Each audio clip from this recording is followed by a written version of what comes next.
emergency? I think we've been burgled and my wife's been attacked. Please, can you send someone quickly? Yeah, I am. Police have launched a murder investigation after a woman was found dead at her home in Middlesbrough. I was absolutely terrified, thinking, what if somebody got in my house? It felt like there was a serial killer at large and you wondered if they were going to do it again. When a successful pharmacist is found murdered, her devastated husband goes into shock. No, Jess, come on, baby, wake up. Baby, wake up. And a community is torn apart. You wouldn't believe, obviously, what we went through and the level of betrayal there. It was a shock.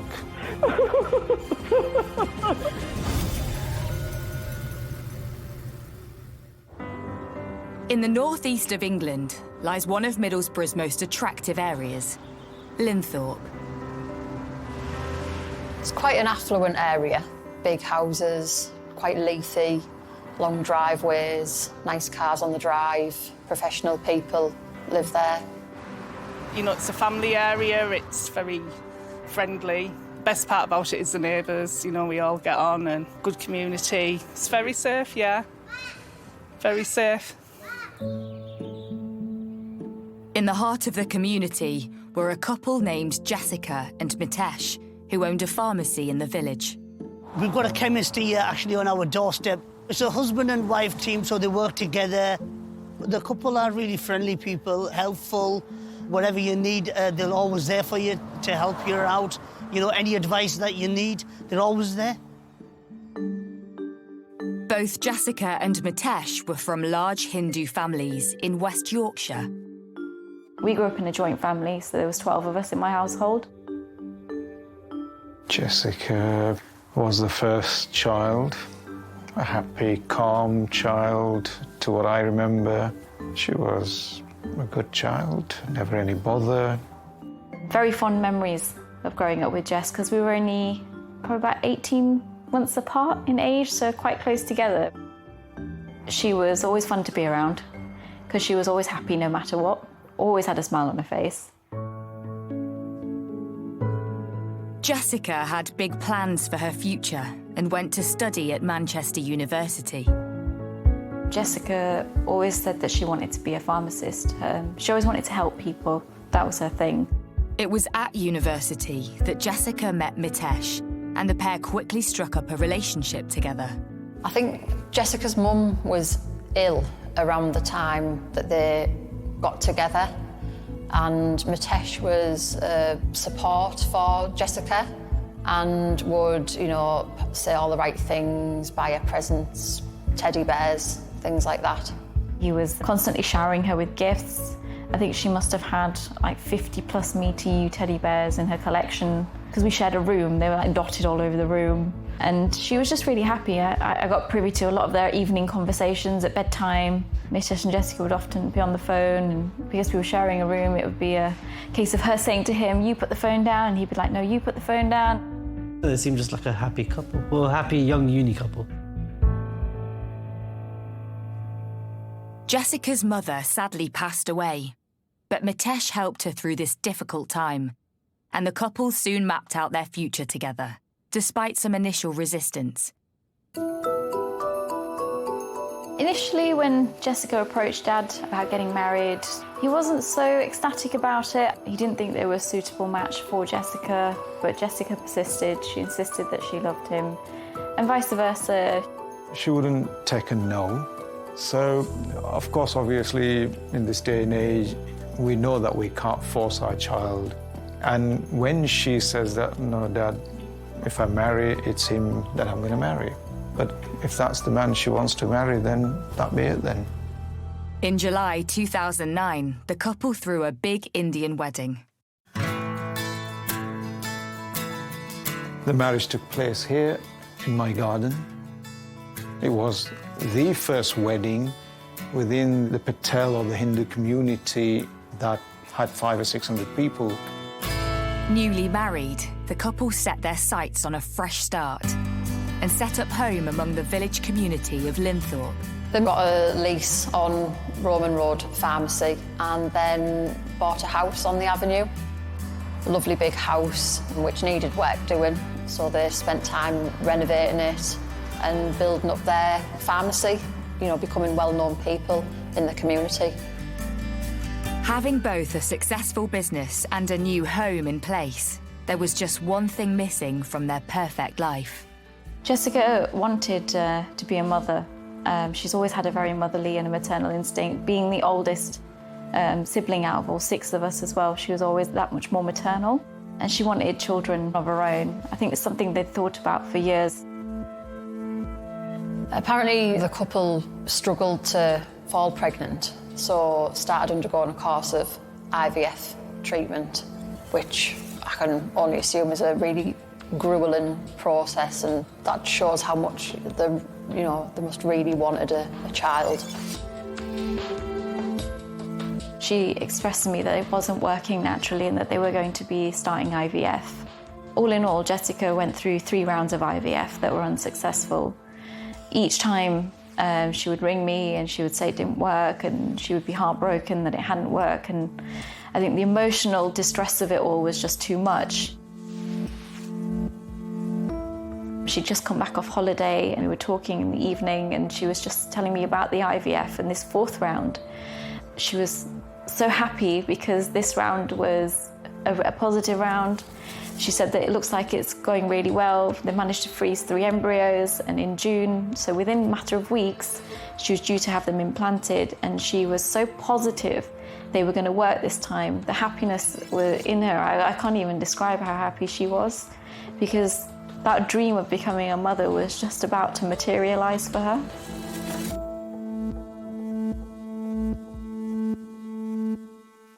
But just weeks before Jessica's dream of motherhood could be realised, everything changed. It's emergency. I think we've been burgled and my wife's been attacked. I've just come home and the house is ransacked, and she's just on the floor. She's got duct tape all over her and she's like unconscious. Right, you said is your wife breathing? Can you feel a pulse? No, I can't feel anything. Her hands are really cold. She's got like blood on her nose and stuff dripping out onto the floor. Please, can you send someone quickly? Yeah, I am.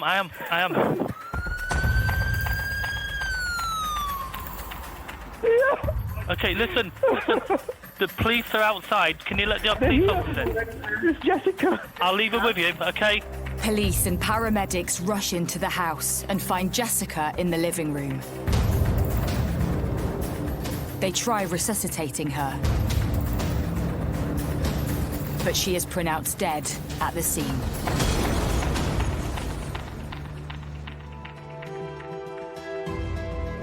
All we knew was that there'd been a murder. Her husband had came home from work and found her. Has somebody broken into their home?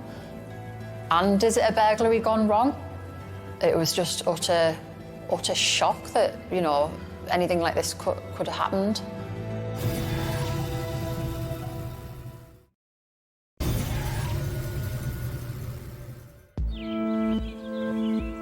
In the picturesque village of Linthorpe, the community is waking up, reeling at news of a murder. But the previous morning, May 14th, started out like any other day in the Patel household. Jessica and Mitesh had been in the pharmacy working. Jessica's dad popped into the pharmacy to speak to them both. I can see that smile on the day I walked in, which would have been just after 10 o'clock. And I can still see her far back because it was a sort of a deep pharmacy. So I said, I'll be down next week. And she goes, OK, Dad, I'll see you next week. Of course, I did hug her. And I couldn't believe that I would never see her again.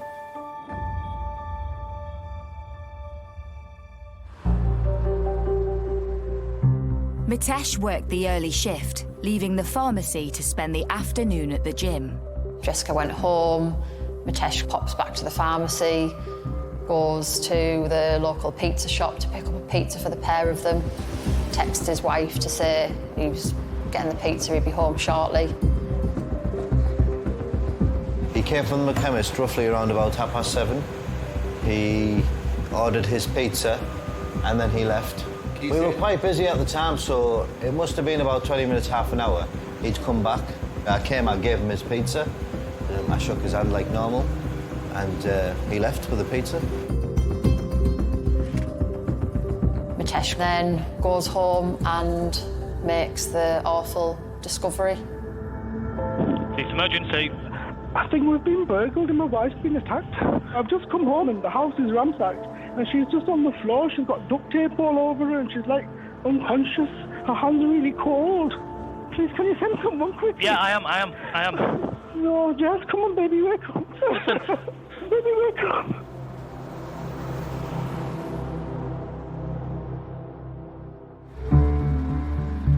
Cleveland police respond immediately and preserve the crime scene. We have in the investigation what we call the golden hour. The first hour is critical because the evidence is contained in the scene and it's nearby. You seal the scene totally and nobody, absolutely nobody, including the husband, go back indoors. Once that's happened, you'll talk to the witness and get the story of events. News of the attack soon spreads. I just came back from a friend's house. I couldn't get into the road. Loads of armed police, 2 ambulances. It was like a movie, like something you'd see out of a movie. To be honest, it was absolutely horrendous. Police have launched a murder investigation after a woman was found dead at her home in Middlesbrough. Officers were called to a house on the avenue in Linthorpe at 8:20 on Monday evening. 34-year-old Jessica Patel, originally from the Leeds area, was found with serious injuries at an address in Linthorpe and was pronounced dead at the scene. Detectives are appealing to anyone who may have seen... I got a call from my younger sister and she just said to me that something's happened in Middlesbrough. So I asked her, I was like, you know, is everything okay? She says, I don't know, Dad's gone. We're just gonna wait and see when Dad gets there what he says. So I said, okay, keep me updated. But when I woke up, I saw my husband sat at the end of our bed. I sort of sat up and I looked at him. And when I looked at him, I thought, something's not right. And he turned around to me and he just said to me, I've got no easy way to say this to you, but Jess passed away last night. I think those words in that instant hit me like a ton of bricks. My heart started racing a lot like it's racing now. Just thinking of that moment, I didn't want to believe him. That can't be true. You know, how could this just suddenly have happened? I remember calling Dad and Dad's confirming that it was true. Something had happened, a burglar had got in and Jessica had been harmed in the process and that she'd been killed. After receiving the devastating news, Jessica's family immediately rally round and make their way to the family home to support her husband, Mitesh. I walked into their main living room where Mitesh was sat on the sofa and I went straight over to him, sat down next to him, and he buried his head into my shoulder and was crying. I consoled him and just hugged him and told him that no matter what, we were there to support him. I myself was crying. The whole room, to be honest, was crying. Everyone was upset. News of Jessica's murder sends shockwaves through the village. I can't really know that. How can a murder happen in this beautiful place? It's a Linthorpe village area, everyone's friendly, and, you know, all of a sudden you actually hear like that she's been killed. And you think, you know, how can somebody do that, especially to a chemist, a pharmacist person who's actually, you know, there to help you.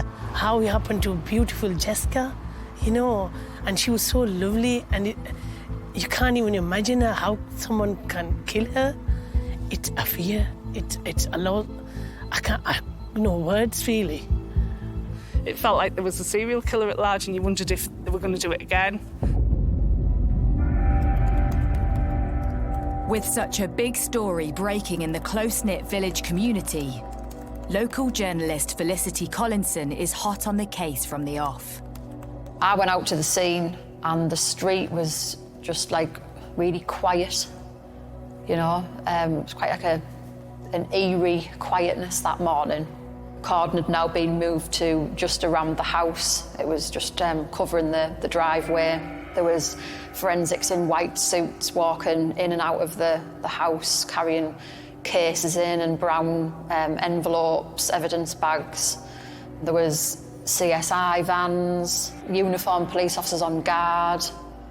I started to knock on neighbours' doors to try and find out what had happened. With Mitesh too distraught to speak, it was left to neighbours to speculate what had happened.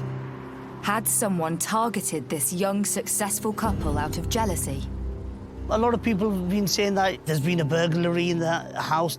Obviously, they look like a wealthy couple because they have quite a wealthy house, and obviously having the pharmacy and everything. Someone who knew them, possibly, had, took a chance to burgle them, maybe thought she had money, maybe jewellery, and that's where it was, and she was just in the wrong place, the wrong time. We check our doors, even windows, and make sure, put alarm on, put everything on to go out, and we don't let our kids go. I was absolutely terrified, thinking, what if somebody got in my house? What if that happened to me? I've got children. I was absolutely terrified. Was it somebody who thought that the couple had money with them having the pharmacy? Did they have a safe in there where they kept the take-ins? Could somebody have broken in for that? Or was it somebody who needed or wanted drugs and believed that they may have kept drugs in the house? Or was it a big mistake that they'd got the wrong house? While a grieving Mitesh stays with the family, police take a closer look at the crime scene. And one thing jumps out immediately. There's no sign of a forced entry. Meaning one thing, Jessica knew her attacker. If there's no sign of forced entry, it looks like they've got in through an open door, which suggests that the victim would know them and allow them in. Everybody is a suspect till they're eliminated, without exception. So what we've now got to try and do is eliminate those who couldn't have been there at the time. With no sign of a break-in, everyone known to Jessica is under suspicion. Could husband Mitesh offer clues as to who his wife may have let in the house? The neighbour said she opens the door far too easily, far too quickly. Neighbours saying about her being very nice, very trusting, too trusting, would allow anybody in the house without checking their identity. And therefore, we'd have to look at that, because if there's no forced entry, we will be worried about somebody who's just been let in the house. Does she have a relationship with another man or another person?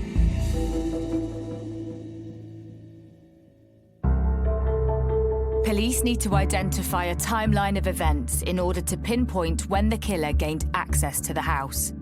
So they turn to Mitesh for help.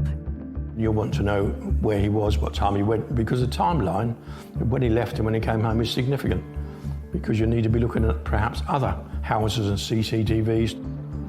Mitesh explains to police that after going to the gym, he had gone out to get pizza at his usual takeaway, before returning home to discover his wife's body. The husband of the victim seemed like he was a pleasant, kind of like quiet type of guy, wasn't he? He'd just do his work. He'd come, he'd order his food, go home like everybody else. The pizza parlour's CCTV helps police create an exact timeline of the evening and when Jessica was left alone. The police came in to the shop and kind of like asked for the camera footage of the husband of the victim, and basically kind of explained what was going on in a small way. They didn't really tell us exactly what was going on, but they just kind of gave us a clue to why they need, and what's happened. He took my camera, CCTV camera, he took it from here. He said, I want to see what's going to happen in here, like when he came, when he go out, that's it. With Mitesh's movements that evening clear, police are still no closer to establishing who had gained access to their home. But post-mortem results help police identify the cause of death. Could this lead to clues as to her attacker? It's found that she died from pressure to her neck. There was also a suggestion that from marks to Jessica's neck that a ligature of some sort had been used. And in asphyxiation, of course, you've got to look out with something placed over a mouth, over a nose, Was there some other way of stopping the oxygen, getting to her? All those sort of things you expect the examiner to tell you about. Despite this crucial information, no murder weapon is found at the scene. 3 days into the investigation, and police are no closer to a motive or a suspect. Police hadn't arrested anybody. I know personally I felt a bit of worry for the people living in that street. You know, I would have felt worried. But on the 17th of May 2018, things take a dramatic turn. A man has been arrested in connection with the murder of a woman in Middlesbrough. Everyone was talking about it, that they've caught somebody. When we find out who the police have arrested, it's just tragic, just a tragedy.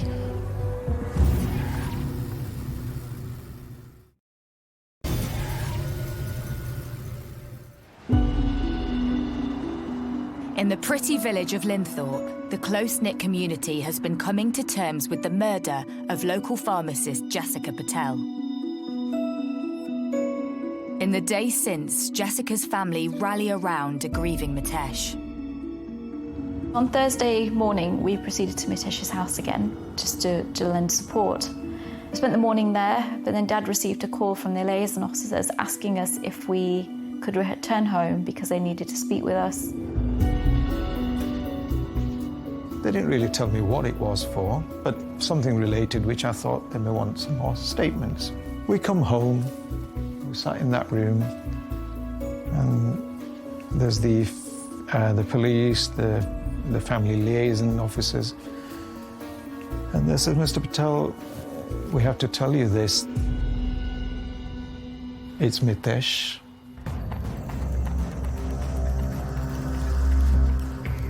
And we're arresting him. And I says, hang on, what did you say? And they repeated it, where I says, look, have you got it right? And they said yes. They assured me that it's him, and as we speak, we're arresting him.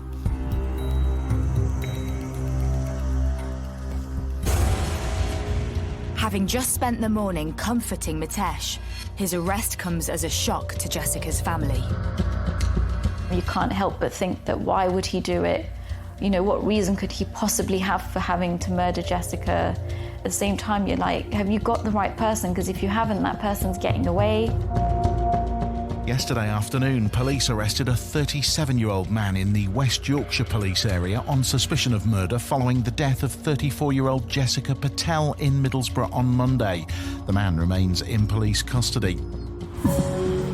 News of Mitesh's arrest becomes public and locals react in horror. How could this loving husband and pillar of the community have anything to do with such a brutal killing? It was a bit of a shock, to be honest with you, because we thought of them as, you know, good people, normal people. We didn't think anything was going on in their home.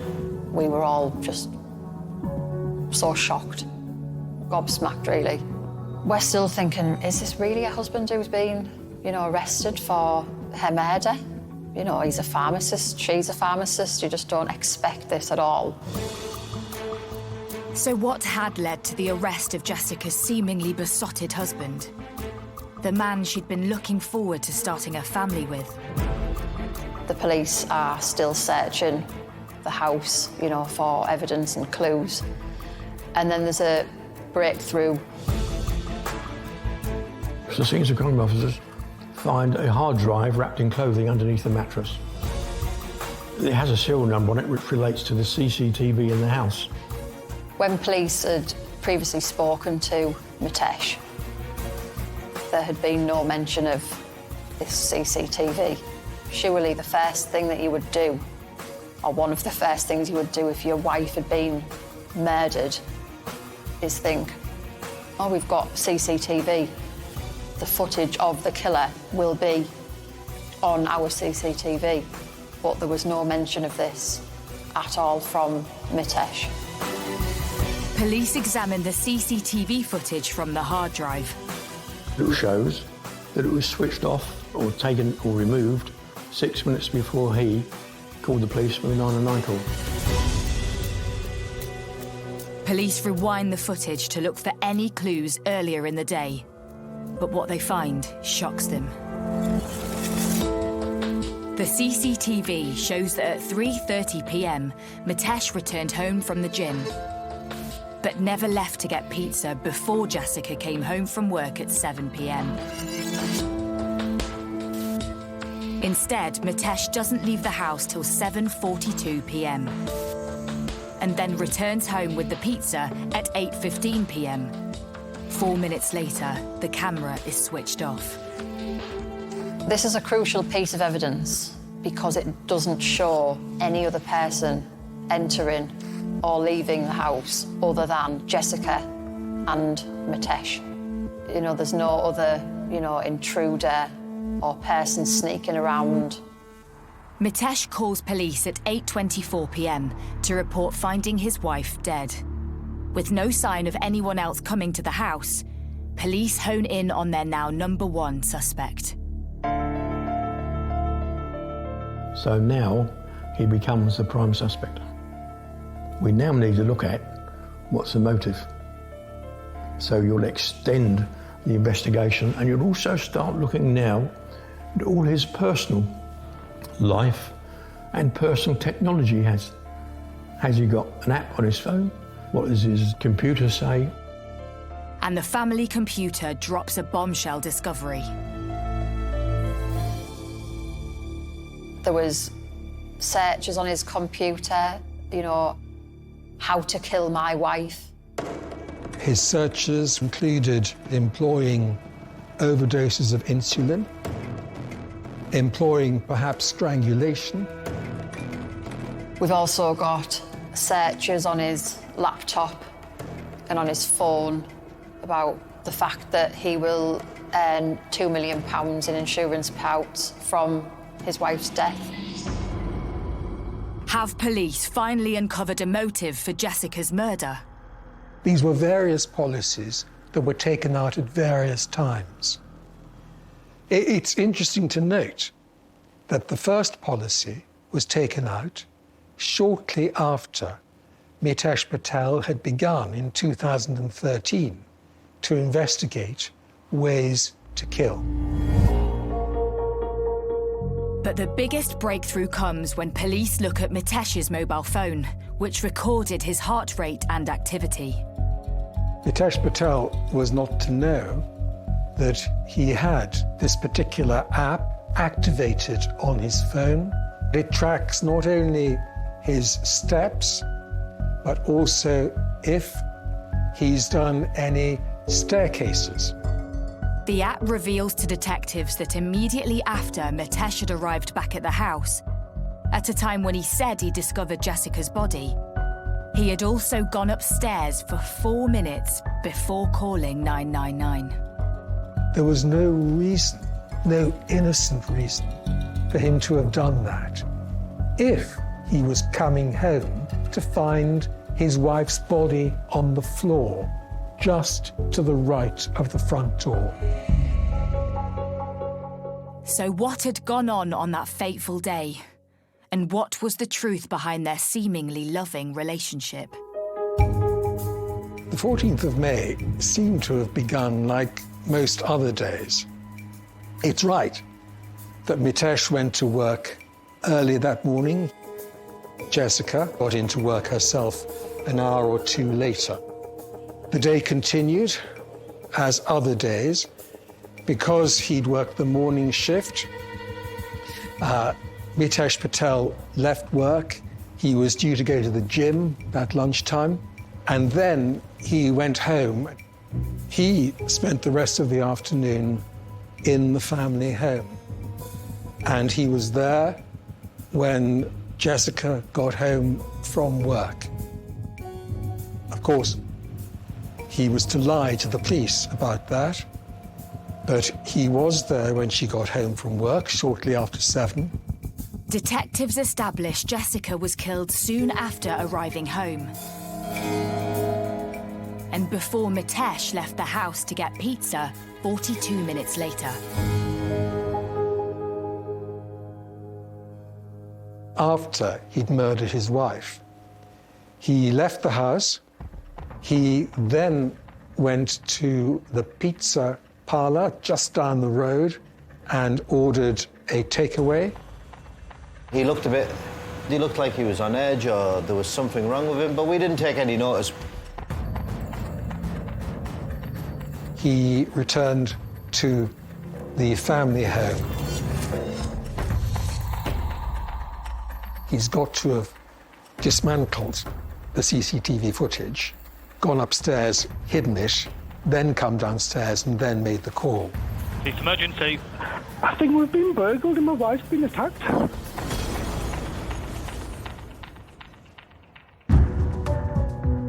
Confident they have their man, Cleveland police make the decision to charge Mitesh for the murder of Jessica. To be honest with you, after all that and how I was feeling, and for this to happen, you won't believe, obviously, what we went through. Having portrayed himself as the devoted husband, running a successful business with his wife and planning to start a family together, the truth behind this perfectly cultured facade was starting to unravel. When Jessica got married to Mitesh, I think she thought that she was going to have this lovely life with this great guy who'd bought her presents and supported her through her mother's illness. But then the cracks started to show early on in the marriage. One of the things that she found difficult was that there was not a great deal, if any, sexual activity between her and her husband. Desperate to start a family, Jessica sought IVF treatment as an alternative way to have children. But this took a destructive toll on her well-being and the couple's relationship. She was injecting herself in the stomach with steroids and all sorts, and at the time she ended up on antidepressants. She became such an anxious person. Mitesh would quite often blackmail her by telling her that he would leave her and their relationship would be over if she was unwilling to carry on with going through the rounds of IVF. And I think for her, that relationship falling apart would mean her dreams falling apart. Soon enough, Mitesh's dark side was to reveal itself. Not long after they were married, Jessica's grandfather gets ill. And in his final days, she wants to obviously spend time with her family and her grandfather. Mitesh wouldn't let her do this. And there's reports that in the car one day, she's sort of like trying to put her case for wanting to go and see her grandfather, and he doesn't want her to, and he apparently hits her. She told a family member that he put his hands around her neck and that it hurt. A pharmacy worker had seen Jessica limping, and apparently Mitesh had thrown a mobile phone at her. And as time went on, she became not just less bubbly, but more withdrawn and even losing weight.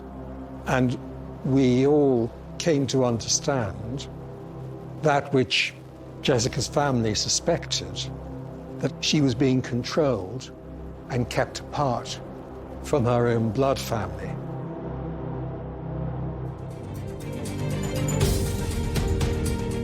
But what could have led this once happy marriage to end in tragedy?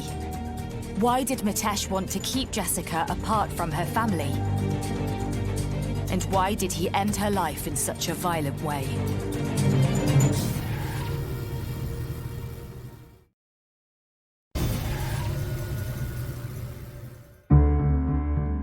"37-year-old pharmacist Mitesh Patel has been charged with the murder of his wife Jessica in their home in the village of Linthorpe.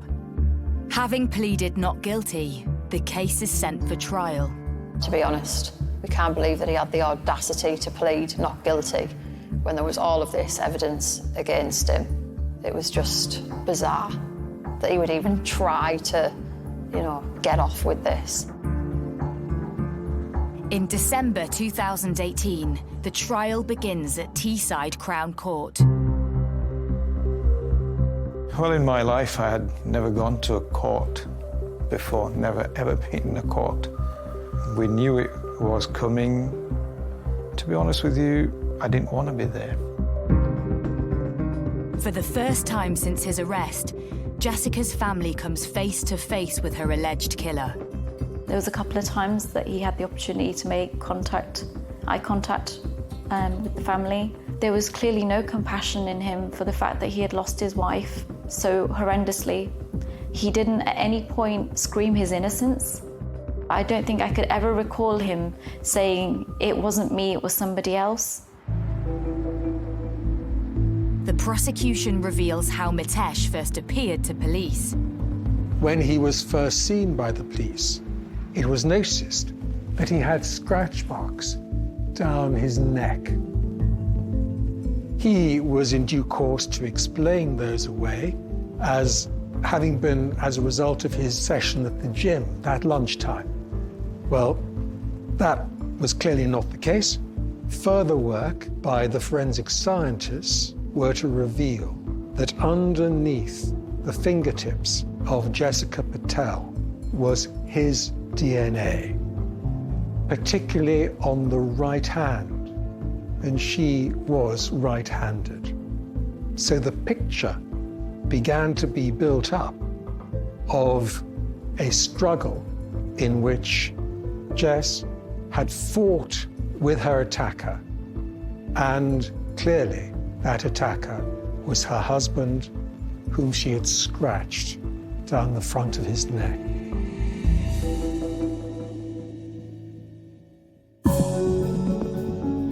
Police have never revealed what they believe to have been the murder weapon until now. It's found that she died from pressure to her neck. At the scene in the house was a Tesco carrier bag, and tests showed that the inside of the bag had traces of Jessica's saliva and blood in there. There was also a suggestion that from marks to Jessica's neck that a ligature of some sort had been used. So it was surmised that the Tesco carrier bag had been used to suffocate Jessica. After suffocating her, the court is told Mitesh bound her with duct tape. Crucially for the prosecution case, a reel of duct tape was discovered in the pharmacy, with police believing Mitesh hid it after going to order pizza on the night of the murder. The jury were given both pieces to look at. They were photographed, and once the tape had been flattened, it was the clearest possible fit, just like a jigsaw puzzle. It was unique.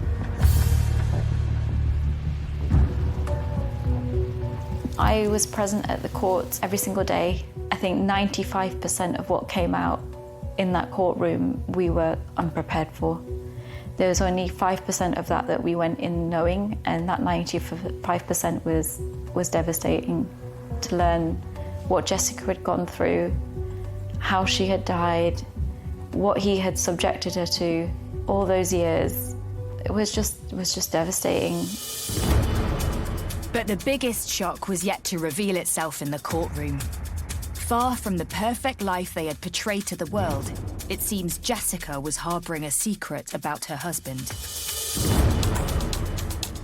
Jessica found evidence on her husband's phone of the gay flings he was having and of pornography.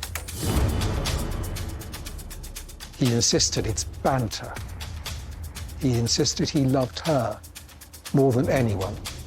And if she wanted, he would give up seeing anyone else. He said all he wanted was her and to have their baby. He had extramarital affairs with men. He was a regular user of the gay app, Grindr. He was caught in clinches with another man in the pharmacy, which was recorded on the pharmacy tapes. But it soon became clear to the courtroom that Mitesh had already found another love abroad. Messages were found on his phone from a lover in Australia who he wanted to set up another life with.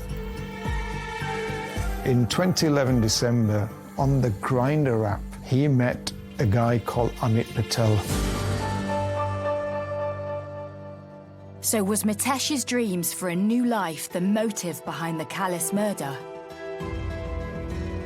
Mitesh cunningly plotted to remove Jessica from the equation.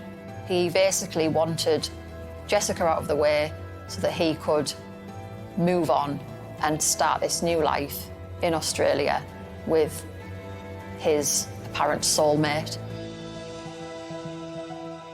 But not only did Mitesh have a secret lover who he planned to move to Australia to be with, he had an even bigger plan.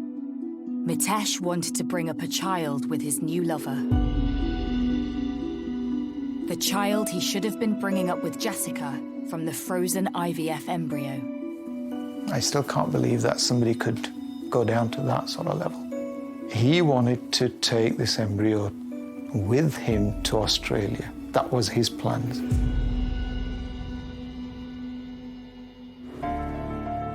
After a grueling 12-day trial at Teesside Crown Court, the jury returns its verdict. Mitesh is found guilty of Jessica Patel's murder. He is sentenced to 30 years in prison. When the judge passed the sentence of 30 years, again, his expression, I watched him the whole time, his expression was blank. Nothing at all. And he was gone in an instant, taken away in an instant. With Mitesh now behind bars, Jessica's family is slowly coming to terms with life without her. She was a fantastic older sister to the rest of us. I'm always going to have so many fond memories of growing up with Jess. It's just so unfortunate now that I have another memory that's so tainted. I always can't help but picture her lying there on that floor in that living room, fighting for her life.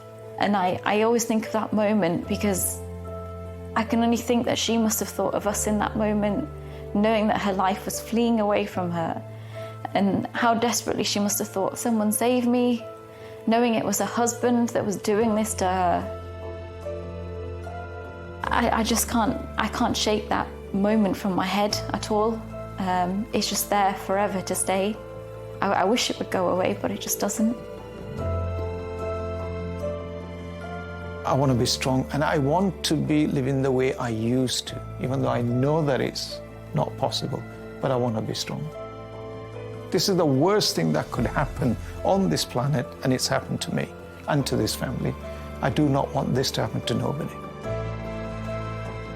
Even to this day, every day, and every time I think of her, there's a part of me that feels so much guilt inside of me that I couldn't do anything to affect a change.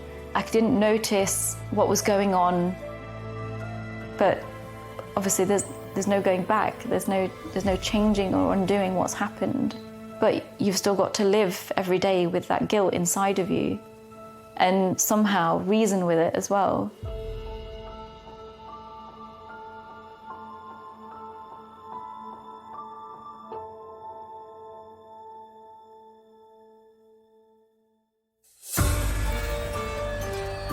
There's a shift with the force northeast up for grabs, but watch out, it's going to be anything but plain sailing. That's Saturday at 10 on Sky Mix.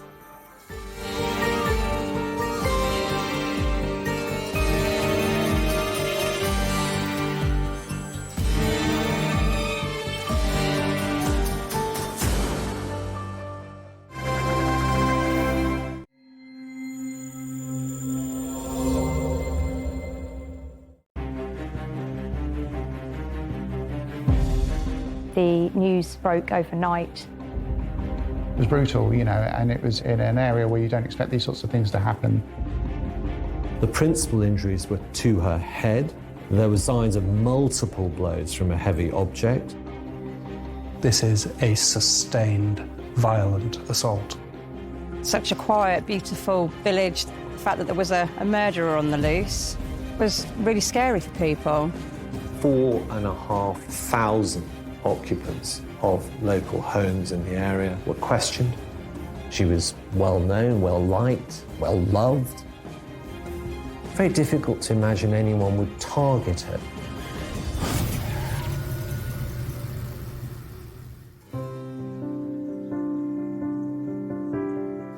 As far as picture-perfect villages go, Bosham in West Sussex is up there with the best of them. Bosham is a really picturesque, beautiful village. A lot of people from London have their second houses down here, so there's a lot of money down here as well. It's predominantly a sailing village. A lot of sailing goes on in Bosham. People come from quite a way locally to go sailing in Bosham. As a quaint coastal town, Bosham attracts its fair share of visitors. A lot busier in the summer. Loads and loads of people come around to visit the area. But in this area, in the heart of the village, if you like, it's a pretty close-knit community, and people look out for each other, and it's just, it's just quite a typical sort of English village, I'd say. The demographic is mainly of an elderly nature. There is the Chichester Harbour, which is an area of outstanding natural beauty, where a lot of the locals would go to sail, take lovely strolls and walks along the harbour. Especially in the summer months, it's more attractive for the tourists because of the lovely weather we get here in the south coast. Crime is so low in Bosham, there are often months with nothing reported. I remember being told by the police there hadn't been a crime recorded in Bosham for 6 months. So not a robbery, nothing, not a car broken into. But in a village where everyone knows everyone, when the unthinkable happens, it tears a community apart. Police are investigating after the body of a woman was found dead in a multi-million-pound property in a Hampshire village. The death is currently being treated as suspicious. The news broke overnight that a woman was found in a home in Bosham. The first that I knew that something had happened, there were multiple police cars and ambulances, which in Bosham it's unusual even to see one police car from week to week around the village, so that we obviously knew that something had happened, something had gone on. At 10 a.m, 5 days after Christmas, Sussex police receive a 999 call to a large rural property in the village. Police emergency, how can I help you? The distraught caller reveals there's a woman dead in bed. Obviously, the paramedics and police were called and they responded. They found the female in bed with clearly significant head injuries where she'd been struck numerous times with a blunt instrument. The details from the police came in that the lady who had been found had been bludgeoned to death with an object. Her face was smashed in. And it was clear at that point that this was a murder investigation. It is quickly established the deceased woman is not the owner of the sumptuous property, as they are away for Christmas. So who is the woman? And who would want her dead? There was a little bit of panic in the village because this sort of thing doesn't happen in Bosham. It's such a quiet, beautiful village that the fact that there was a murderer on the loose was really scary for people. Suddenly there was all this activity going on, lots and lots of police cars and everything. And of course, within no time, everybody knew there had been a murder. And there was a lot of gossiping and guesswork and so on. As a journalist for the local newspaper at the time, Kelly Wickham was more used to reporting on village fates, but now found herself at the centre of a murder investigation. Rumours started emerging about who could possibly have committed such a crime in this area. There were many speculations that came about, such as, why was the victim there? She didn't own the property. Where was the property owner? A woman murdered while house-sitting a property in a seaside village has been named as Valerie Graves. Sussex police said that a post-mortem examination had not yet been carried out, but the woman is believed to have died of head injuries. She just turned 55 on Christmas Day 2013, 4 days before her death. She originally was from London, had moved to Scotland to set up her home and a business up there, but returned down south to look after her elderly mother, Eileen, and spend more time with her family. She had 2 children, 2 grandchildren. She had lived in Scotland for about 10 years, and she was a local artist up there. Police soon established that Valerie was looking after the house over the festive period with her mum, her sister, and her sister's partner. Things I would be considering en route to that particular crime scene would be who did find Valerie and under what circumstances? Who was the last person to see Valerie alive? Was there any sign of any struggle, any sign of any forced entry? If there's no sign of forced entry, then you may start thinking, well, was the premises insecure, or is this something that's occurred inside the family home? So was there a dispute that had taken place? So until you've kind of spoken to the family, you can't rule them out, but you can't rule them in as well. With the identity of their victim now known, police need to establish who would want her dead. Investigators immediately look at the hours leading up to the discovery of her body. The night of the 29th of December was rather like any other. Normal watching of television. In fact, it was 10 p.m. that Mrs. Graves took her iPad and a book to bed. She was the first to go to bed. She was staying on the ground floor at the back of the house. We understand in the morning her sister woke up with her partner. Her partner decided to go down to the farm shop to get some breakfast goods. Noticed that the bedroom door was slightly ajar, didn't think anything of it. He went out to the shops. Her sister then went in to check on Valerie and sadly found her clearly deceased in bed.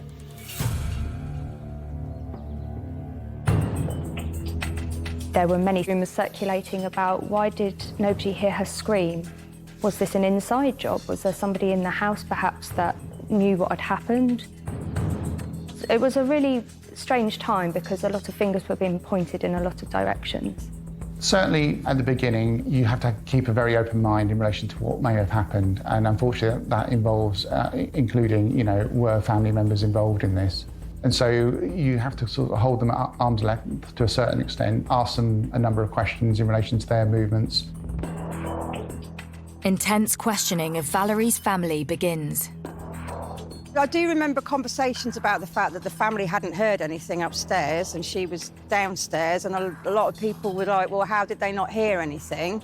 Was it something to do with the family? Was there more to it than that? It was, obviously people were speculating.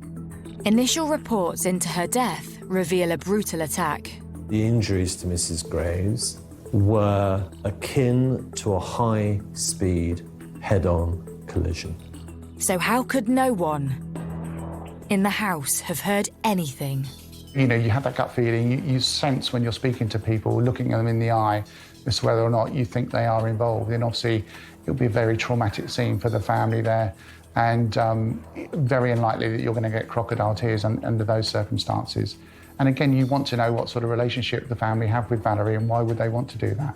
So I think, whilst you can't rule them out straight away, you get a quick sense of whether or not they're involved. Speculation and theories about the motive escalate. But as the family is ruled out, suspicion falls on the local villagers. There was always a slight fear in the back of your mind that it could be someone that you knew in the village and that they might still be on the loose. The feeling everywhere seemed to be that of panic, worry, apprehension. Nobody could quite believe that somebody could be murdered, especially while sleeping in their own bed over the Christmas period. People just felt unsafe, really. Would this person attack again? Who was next?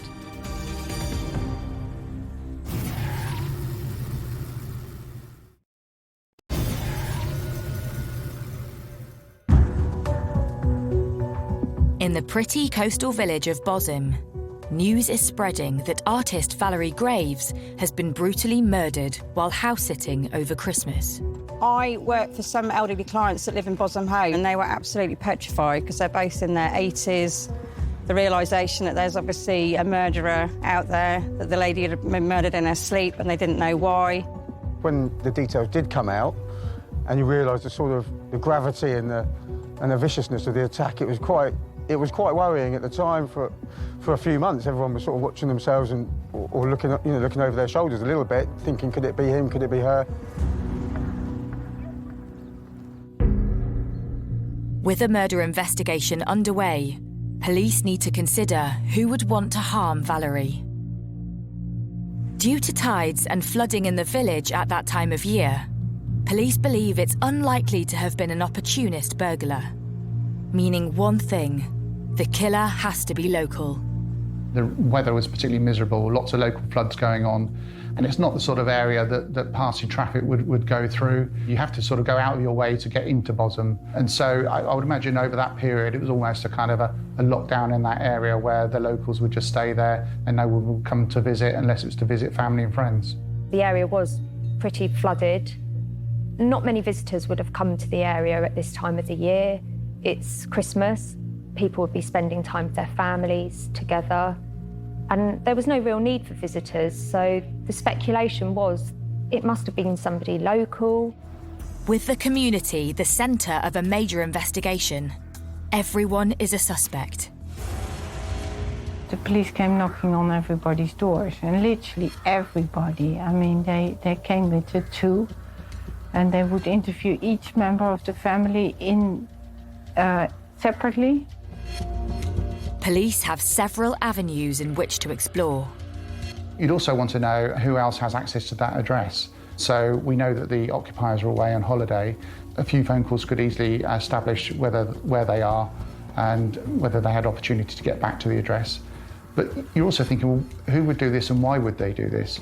You know, Valerie was 55 years of age, she was in bed, she posed no threat to anyone. And so why would somebody do this? And you then start thinking about who lives in the area that could possibly have the motive to do this. Having ruled out Valerie's family and the owners of the house, who were abroad, Valerie's body is taken for a post-mortem examination. Could this lead provide clues as to the cause of death and the sort of person who would commit such an atrocious crime? The thing that all post-mortems are looking for is a medical cause of death. Physically, why is this person dead? But the forensic post-mortem also looks at, in more detail, the injuries present, patterns of injury, what the likely implement that may have caused them was, when they may have occurred, and really trying to get a much more clear narrative of the events surrounding this person's death. The expertise is in what sort of weapon was it, how much force was used, have they defended themselves. The principal injuries were to her head. I'm looking at the pathology report now. There was extreme complexity to the wounds, signs of multiple blows from a heavy object, impossible for the pathologist to determine just how many blows. It's a physical effort to strike someone multiple times with sufficient force to damage them. It is not an easy task, and it is not something that can be achieved in a second or two. This is a sustained, violent assault. The injuries that not only cause laceration of the skin, but also complete disruption of the central facial skeleton of the jaw, together with depressed fractures of the skull, with extending fractures to the base of the skull. And there was a patterned injury to the left side of the forehead, showing a semicircle, which, in the pathologist's opinion, would be consistent with the application of force from the round end of a hammer. If somebody has died as a result of multiple blows with a hammer to the head, it will be clear from the size and shape of the injuries that that is what occurred. The normal head of the hammer is going to leave round to oval lacerations and abrasions when it strikes the body. Having discovered Valerie was battered to death with a hammer, tragically the post-mortem reveals how she tried to fight off her attacker. was a level of defensive injury sustained to Mrs. Graves. Her left hand that she must have raised above her head to shield her head from the blows revealed extensive bruising to the back of her hand, together with fractures of 2 of the bones of that hand. Police still cannot believe no one in the house heard the attack. But now they have a new focus. Could the hammer reveal clues as to the perpetrator? And does the killer still have it? You then have a cursory search around the premises to make sure that the weapon hasn't been left by the offender, because that could yield some forensic opportunities. And then you work your way into the grounds of the premises and bring in sufficient officers to conduct that search, which will include lifting up drains, looking at people's bins, going through people's gardens, and then just increasing out from the crime scene itself in case the offender has taken the weapon with them and then discarded it en route back to wherever they come from. With the pressure on to find a hammer-wielding killer, local tradespeople are under the spotlight. When I got interviewed by the police, it's because I was working for my elderly clients, so they'd obviously lived in the area, and I worked for them, so they were interviewing everybody that was in the local vicinity. So, you know, they wanted to know exactly what make of hammer that I had in the van, and yeah, it was quite worrying. And it isn't long before their hunch pays off and police make an announcement. A man has been arrested on suspicion of the murder of an artist who was found dead at a property she was house-sitting over the Christmas period. He lived very close to the scene of the crime, together with the fact that his occupation was manual, he was a labourer, may well have led the police to arrest him. With a man being questioned, police continue to build their case and look for evidence. They'll also be doing other forensic examinations within the crime scene, so there will be a number of fingerprints, for example, that may turn up within the house that are alien to that address. But it could be a window cleaner, it could be somebody who's done work in that address previously. And so these inquiries need to be bottomed out. And sometimes if you get a fingerprint of an individual together with an account that cannot be corroborated and they're not alibied, then that will give sufficient grounds for the police to arrest that individual and put further questions to them under caution. The arrested man is interviewed extensively by police. Despite the fact he spent some time in police custody, he was fully exonerated. Police are back to square one. But then a discovery is made. A weapon was found about 600 metres away from the home. It was that of a red claw hammer. The finding of the hammer was absolutely crucial. It had the blood of Mrs. Graves on it, and therefore was the murder weapon.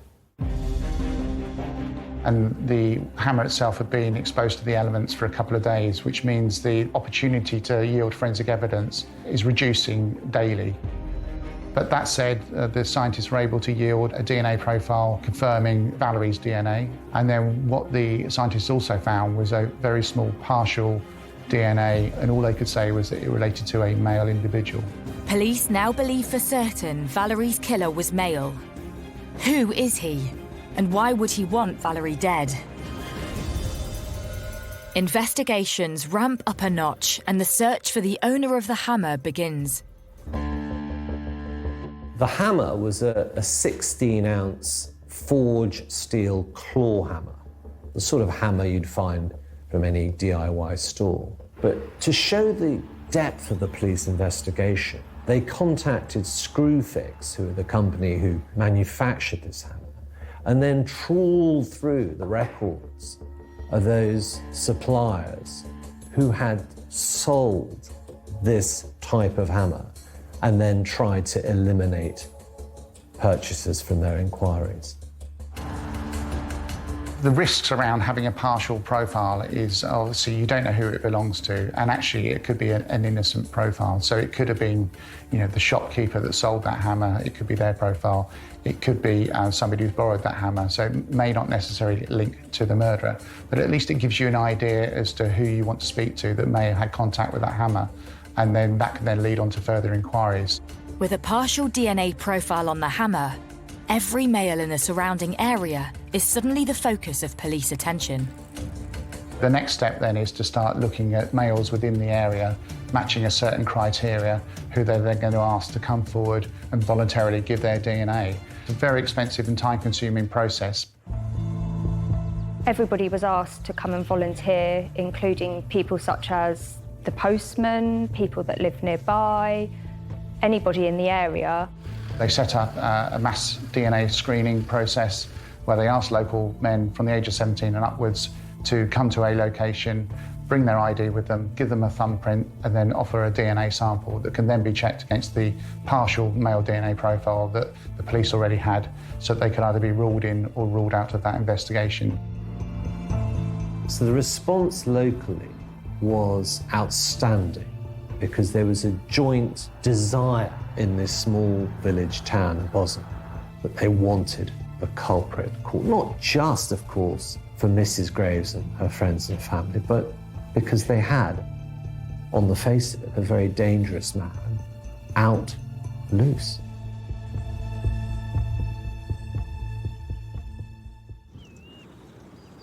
There was DNA testing stations set up around the village. Myself and a few friends, and there's loads of us, all went to, everyone that I know of went and got tested. I don't think anyone refused or didn't go.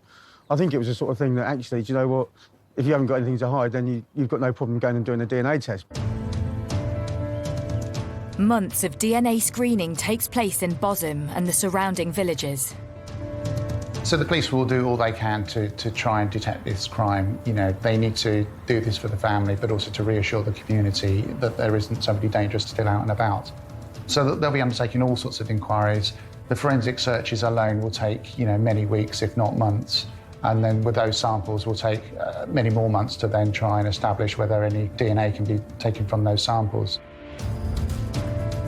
But as time ticks away, the hunt for Valerie's killer goes cold.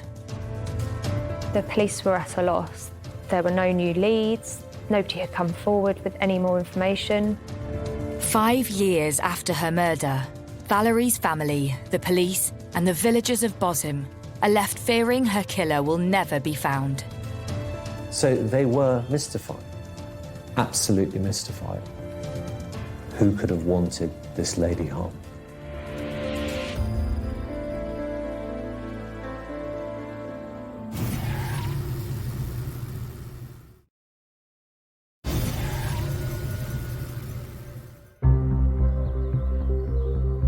It's 5 years since the murder of Valerie Graves in the quaint coastal resort of Bosham in West Sussex, and police are no nearer to a suspect or a motive. At first, we thought there might be a quick outcome to solving the crime, because it's quite a heinous crime, but there was nothing at all for weeks, and then months, and then ultimately years.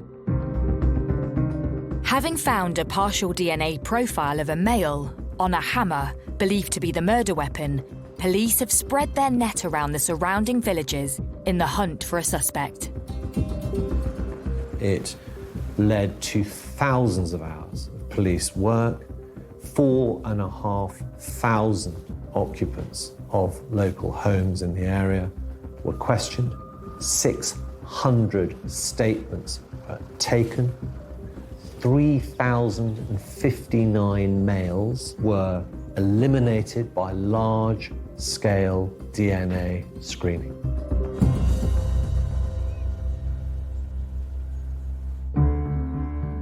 In December 2018, I had a statement from the police renewing their appeal to find Valerie's murderer 5 years on.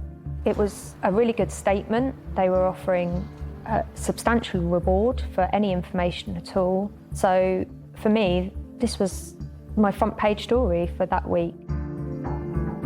It was Christmas, it was a quiet news week anyway, and this was a real heartfelt story that I felt people needed to read about, even at this time. It might just jog someone's memory, it might just nudge them to remembering something that perhaps they felt was insignificant, but that would help police lead to an arrest at last and help the family put this to bed at last. The police can't solve this on their own. They do need the assistance of the community, and quite often they will use the media to support them with that. Sadly, at times we have to offer a financial incentive for people to come forward, so it's not unusual for a reward to be put up for information that would lead to the arrest and prosecution of the offender. But you hope in cases like this that really do trouble the community that, you know, somebody, if they had information, they would come forward and they wouldn't be motivated by money. With no clues as to who killed Valerie, police take a step back and re-examine the moments leading to her death. The attack had been so ferocious, so how had no one in the house heard a thing? So this was a large house. Her sister and her mother and her sister's partner were sleeping in bedrooms upstairs. Valerie was sleeping downstairs in a ground floor bedroom where there were patio doors that then led onto the back garden.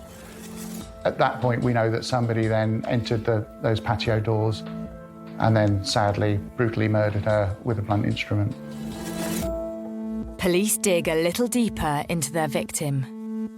The profile of Valerie Graves did surprise us all as a victim.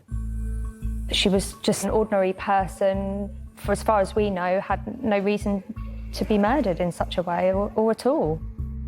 Valerie had spent a few days looking after the sumptuous property off Smugglers Lane with her sister, sister's partner, and her mum. And December 29th, 2013 was a quiet night in. We know that Valerie and her family were in the house. They pretty much stayed in that evening to watch TV, as most families do. I think they were probably getting tired of the Christmas period. You know, Christmas had followed, birthday celebration had taken place, and it was a normal evening. So they'd all watched TV, and then by about 10 o'clock that evening, they all put themselves to bed. Mrs. Graves was found by her sister the following morning. Initially, she thought that her sister was sleeping in. She shouted out, her door was slightly ajar, the door to her bedroom, and there was no response. She thought perhaps she was lying in. And it was only later when she went in through that door, she saw Mrs. Graves' legs sticking out under the duvet and realised that she was cold. And in panic, of course, naturally, she then rang the police. Was this a planned murder? Had Valerie been targeted?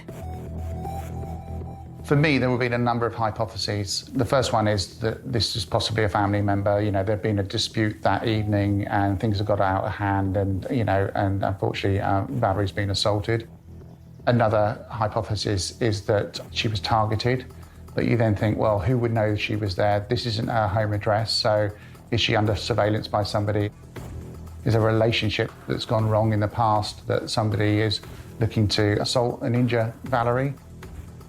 Well, the police found it extremely difficult to ascertain why someone would attack Mrs. Graves. She was well known, well liked, well loved, and they found it very difficult to imagine anyone would target her. Police had already ruled out Valerie's distraught family and find nothing in her background which could suggest someone holds a grudge against her.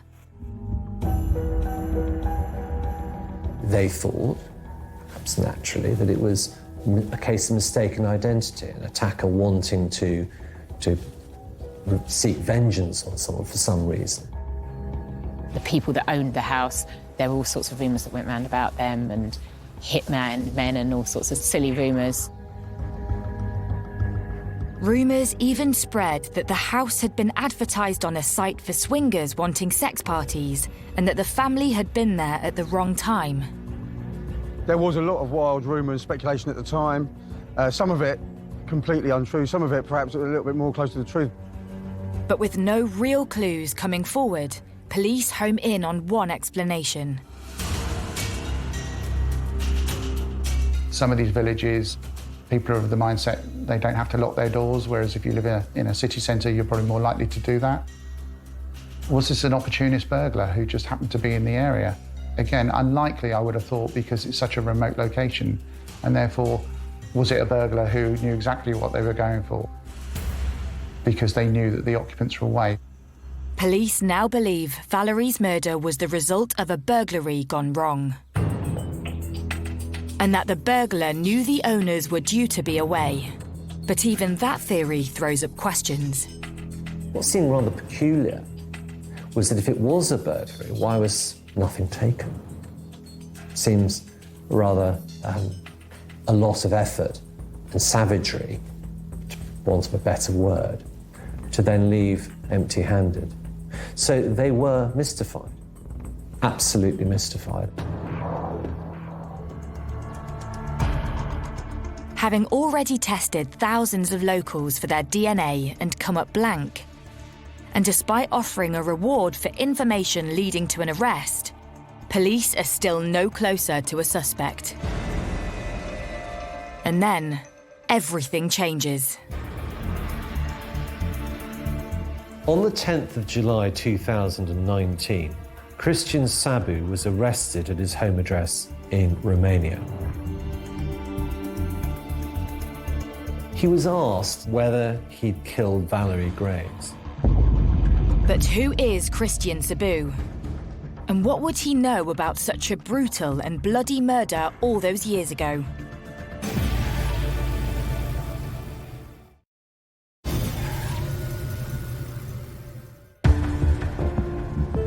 Five and a half years after the brutal murder of grandmother Valerie Graves in the village of Bosham, West Sussex, there's been a development.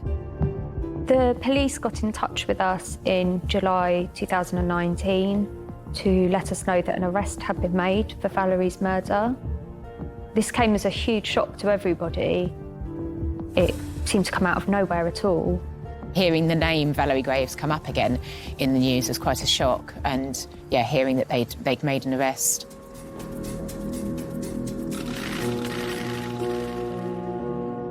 The man is 28-year-old Cristian Sabu. But what had led to an arrest of a man in Romania so long after the murder? Years had passed since the brutal murder of Valerie, and the police finally had a breakthrough in that they had been contacted by email by a lady in Transylvania, in Romania, indicating that her husband was responsible for the murder. But who is he? Did he kill Valerie, and why? What the police have managed to establish is back in 2013, Cristian Sabu had moved from Romania over to England and was living in a caravan on the A27 in West Sussex, very close to Bosham. Some suggestion he was looking for work, may have done a bit of scrap metal dealing, but also some local odd jobs as well in the area. Cristian Sabu left the UK and went back to Romania. That is where he lived with his partner, had a child, lived a normal, as it turns out, law-abiding life. But 5 years later, Cristian Sabu's partner and mother of his 2 children tips off police that her husband is the killer. When the police receive information like this, you have to be very cautious in the first instance. You have to question what the motive is for this female to come forward and say that Cristian Sabu was responsible for the murder. I understand they were going through some matrimonial difficulties at that time. So, you know, was her motive to try and, you know, get him into trouble when perhaps he may have been an innocent person? His wife had seen on Google that he'd been searching about the murder. He'd been checking out the reporting of the Valerie Graves murder in Bosham back in 2013. And at that time, her and her husband were living just down the road on the A27 in West Sussex. And she recognised the hammer that he'd been looking at. And she confronted him and asked him, isn't this the hammer that you had in England? But reporting her suspicions to police is not enough to arrest Cristian Sabu for murder. They need irrefutable proof to secure a European arrest warrant to bring him back to the UK. Focus turns back to the hammer found discarded near the crime scene. Could this now hold the key to solving the case? What the police did have was this partial male DNA profile, which could either implicate or eliminate Christian Sabu very, very easily if we had his DNA. But Christian Sabu appears to have lived a crime-free life. His DNA is not on the UK or European police database, so they turned to his partner for help. The police had to think long and hard as to how were they going to get a DNA sample from Christian Sabu without alerting him, because if we do alert him, then, without arresting him, he could disappear and then we may never catch him. And so what they asked for through the Romanian police and Christian Sabu's wife was to get DNA samples from his 2 children, which could then show a familial link to the partial DNA profile. And that's what they did. And the results changed the course of the now cold murder investigation. It came back as a likeliness that the partial DNA profile that they had found on the hammer was linked to Christian Sabu. And then, of course, under a European arrest warrant, to bring Mr. Sabu, to his credit, without any fuss, he didn't object, he cooperated fully, and he was then brought to England. I felt really sorry for his wife. Finding out this news must have been really horrific. This is someone that she's been married to for some time, she has children with. It must have been a real devastating blow to her. She must have feared for her own safety and for her children. I can't imagine what was going through her mind at the time. It must have been really horrible. And I imagine she was probably torn as well. This is the man that she's married to, that she no doubt loves. And she's probably in a really difficult situation. On 19th July 2019, Christian Sabu is extradited to the UK. The feeling in the village and the surrounding areas was just pure relief. People felt like, at last, this had been solved. Sabu appears at Brighton Magistrates Court, charged with the murder of Valerie Graves. Mr. Sabu presented as a thoroughly normal man. Uncomplicated. He was uncomplicated from the moment I met him. He was quiet. He wasn't a man of many words, though of course we had an interpreter. He still was not a man who spoke much. He was still, I thought, even with all the years, he was 22 at the time of the incident, 28 when I met him. He was still in shock. That was my belief about what had happened. He couldn't explain it to himself. And he was remorseful. The man standing before court is at odds with the description of such a brutal killing. He basically admitted the crime. He said that, he had little money, he was aware of the house, he knew that there were valuables inside that house, and more importantly, he knew that the owners were away over the Christmas period.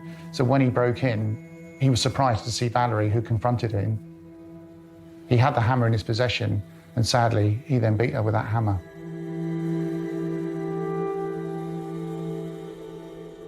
In November 2019, Christian Sabu takes the stand at Lewes Crown Court.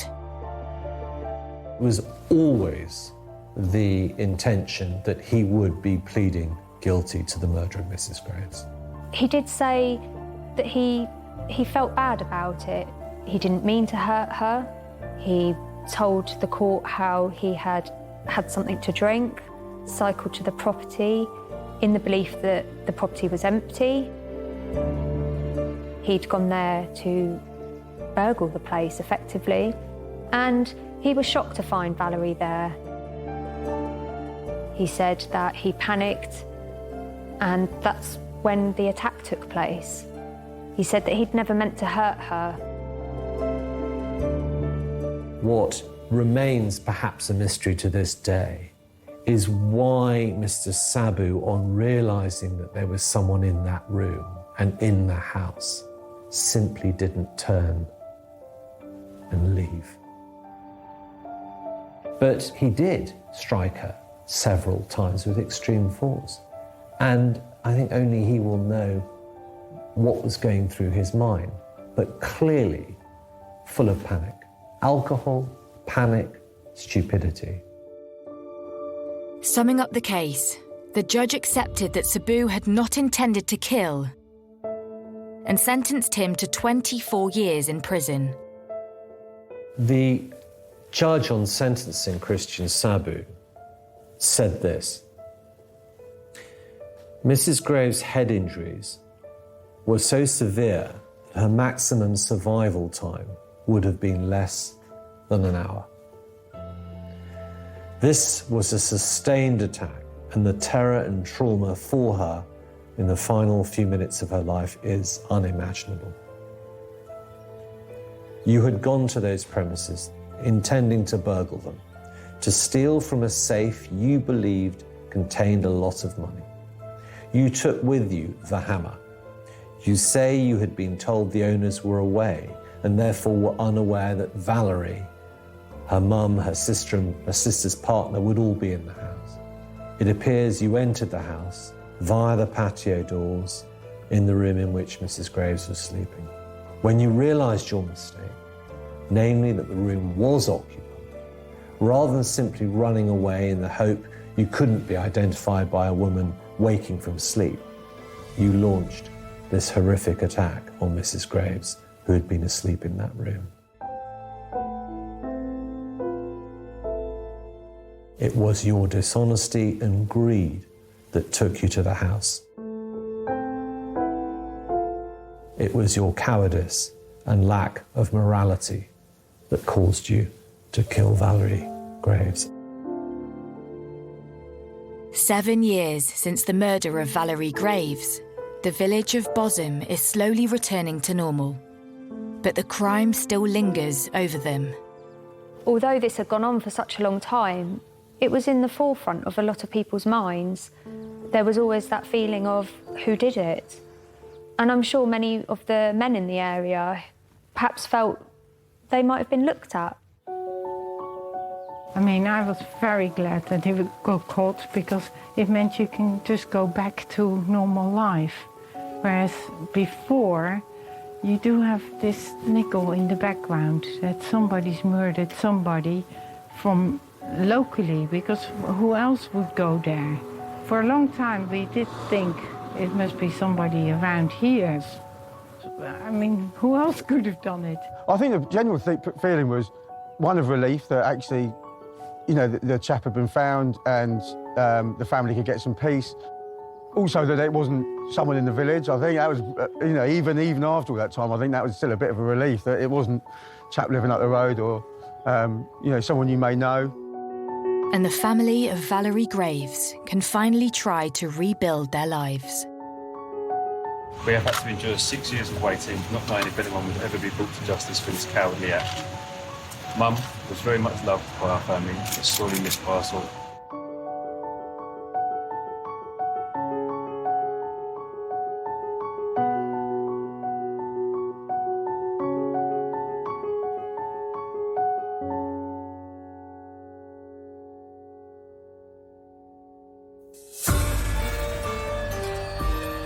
With as much drama in their personal lives as in their jobs, the FBI team have their work cut out. Join them Tuesday at 9, new to Sky Mix.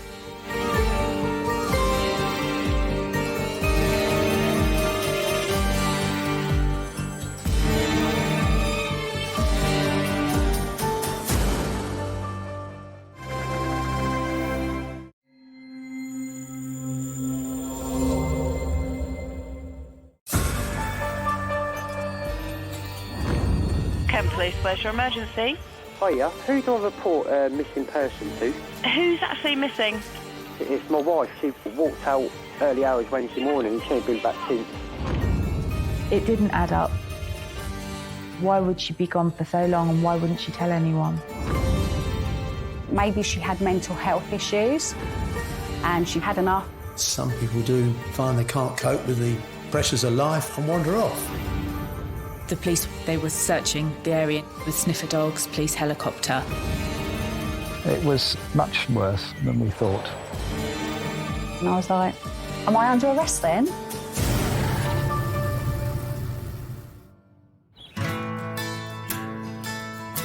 In the heart of the Kent countryside lies the quaint village of Northbourne. It's a very picturesque village, very rural setting, close to the coast, and actually a lovely place to be. Lots of nice walks through the fields and woodland nearby. Everybody knows everybody. There is that sense of community and a sense of it being a safe environment. We have quite a nice village hall in a pub, surrounded by farmland. It's quite a nice, quiet place to live. Crime is not generally a problem here. With such a welcoming community, it was the perfect place for Micah Cudworth to set up home. Micah was born in Poland, but she came to live in Kent, and she came to see Kent as being her home. She came over presumably to have a better life, to have a new adventure, and settled here and was well known and liked here. She didn't come to England on her own. She was married before, and she came with the partner that she had at the time. But they separated and she met Jonathan. John was obviously a local lad and lived in this area all his life as far as he went to school in the area, joined the military, came out of that eventually and got a job here as a forklift truck driver. Jonathan is a really sweet kid. He is really gentle, quite quiet, very reserved. And he came from a nice family. They were all good people. With an opportunity for a second chance at love. In 2013, Micah and Jonathan tied the knot. And she found a safe haven with her new extended family in Kent. Micah's family still lived in Poland. Her only family in England was actually Jonathan's family. She deemed her friends in England to be her family, so living and remaining here was important to her. She was very involved with his family. They were like one big family, and I think she loved that. I think that's what her intention of coming here. She wanted that family sentiment, and, you know, she got that. It didn't take long for the happy couple to settle in well to village life. Mikey was beautiful, funny, fun-loving. She was just a real bright energy. She could make you laugh, make you smile. They were an ordinary young couple which was missing in the village. So it was nice, it was a pleasure to see them. Micah and Jonathan were a devoted couple. As any normal couple would. They'd walk down to the end of the road. Micah would go rushing off wherever work. She'd always smile, she'd always, put her hand up. John, I would see occasionally on his way down to the pub, and occasionally on the way back from the pub. And it wasn't long before Micah took up part-time work, which put her centre stage in the community. She had a job as a barmaid in a village pub. And there were lots and lots of people would go in that pub. Quite a small size, but with a lovely big garden. And I think in that pub, it's very close-knit, it's very friendly. And to have had very friendly, bubbly and attractive barmaid there, she would have been a very well-known and very well-liked girl. 8 years since her move from Poland, Micah appeared happy with her life in the UK. But she may not have been as content as it seemed.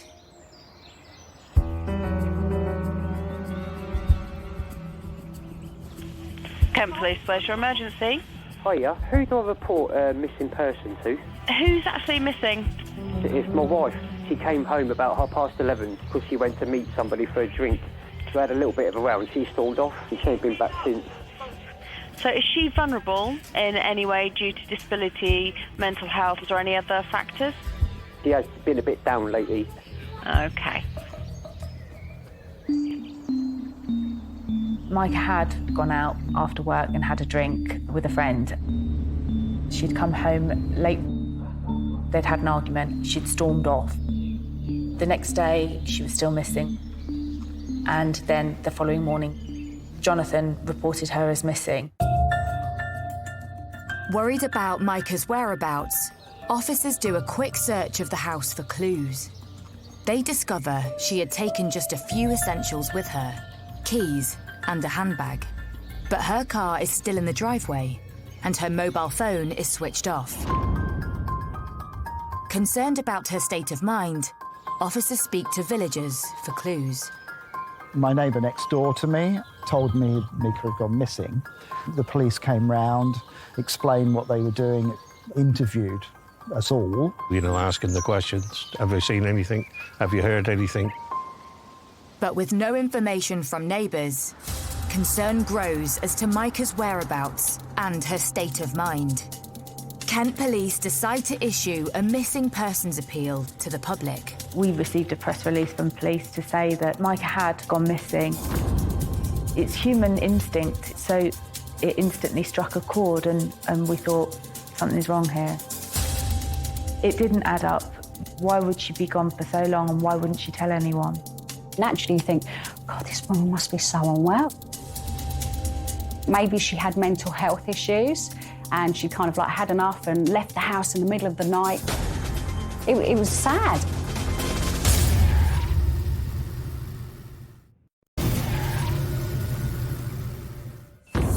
Kent Police, where's your emergency? Hiya, who do I report a missing person to? Who's actually missing? In the quaint village of Northbourne, unease is growing over Micah Cudworth's whereabouts. She's been missing for more than 24 hours. In the village, there was a real concern as to where Micah might be. From our point of view, it was a case each day we wanted to know where was Micah, had she been found. Concerned about her state of mind, her loving husband, Jonathan, has reported her missing. Worried that her low mood had led her to look for comfort outside of the family home. So is she vulnerable in any way? No, but she has been a bit down lately. OK. You don't know, but it wouldn't be unusual.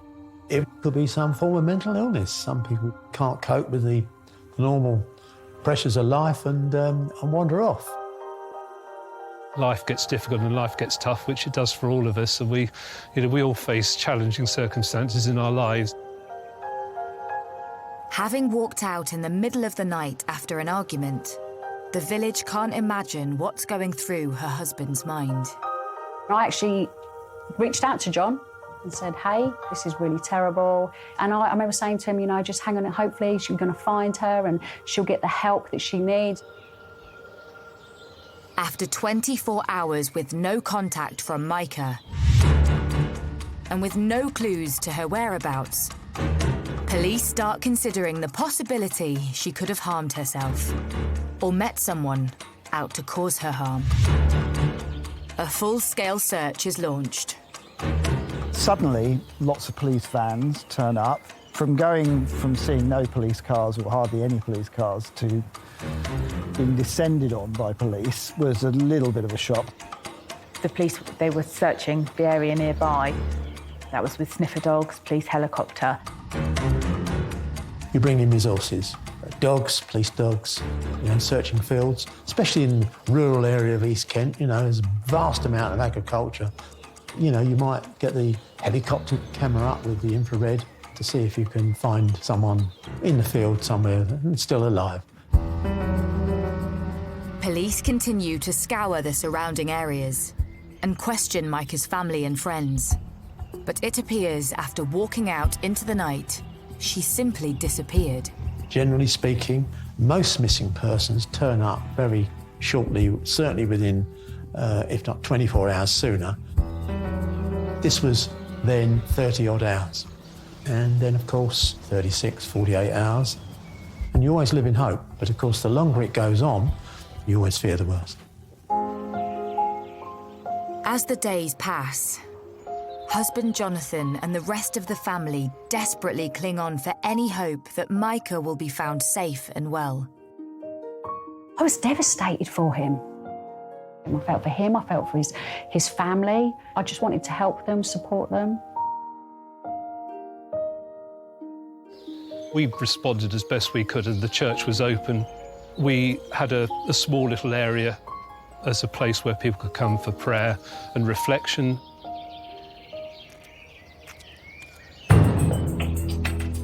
As the local search fails to uncover any clue as to where Micah has gone, detectives decide to increase the media campaign with the hope of reaching out nationally and internationally. Police are urging anyone who may have seen Micah Cudworth to contact them. The barmaid walked out of her home just before midnight on Tuesday and hasn't been seen since. Polish-born Micah from Northbourne was last seen wearing white trainers, grey tracksuit bottoms and carrying a black handbag. When the police released her photograph, that's when the public interest really did peak. She looked like a bubbly, happy, kind and well-liked person. So the public interest really did come alive. There was a lot of talk on social media. You can imagine when you live in these little villages, somebody goes missing and the local newspaper saying, you know, have you seen this person? It was everywhere. Media campaigns are important, and very often by media campaigns and using the local media especially, you get sightings. Trouble with sightings is you can very often get people ringing in with genuine callers who believe they've seen perhaps the missing person when in fact it's not them at all. So you have to be careful that you're not taken down blind alleys. And the longer Micah remains missing, the more rumours start to circulate throughout the village. I think Micah, in the crudest sense, ticked a lot of boxes. As a barmaid, she would have been very popular. She was pretty attractive and supposedly quite bubbly, so she will have been very liked. Rumours are rife, and particularly in a village. People start talking, you know, she was a little bit too fond of a customer down at the pub. She was very friendly with certain individuals, and one man in particular, and it was suspected by some people that she was having an affair. Could Micah be with this man? Had she walked out into the arms of a new lover? Suddenly, there's hope this could be the case. A post from Micah appears on social media, written in Polish. Micah's friends had received Facebook messages from Micah saying, "It's okay, I'm all right, I just need some space."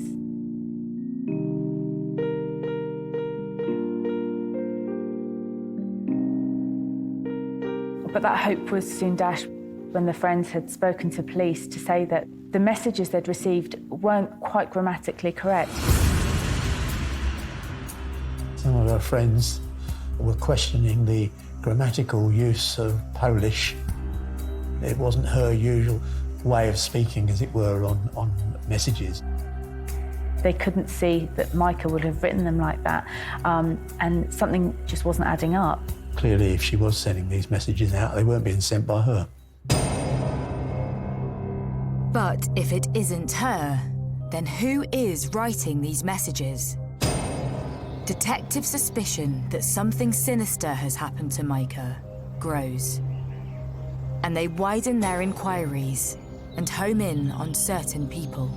The persons of interest would have been the man from the pub who was allegedly having an affair with her, and indeed any other customers that would be regular customers in the pub, because if she's having an affair with somebody, there'll be other customers in the pub who will be able perhaps to provide some significant information with regard to their friendship. Police trace the man Micah is suspected of having an affair with. He admits he had a drink with Micah on the night of her disappearance. He is questioned.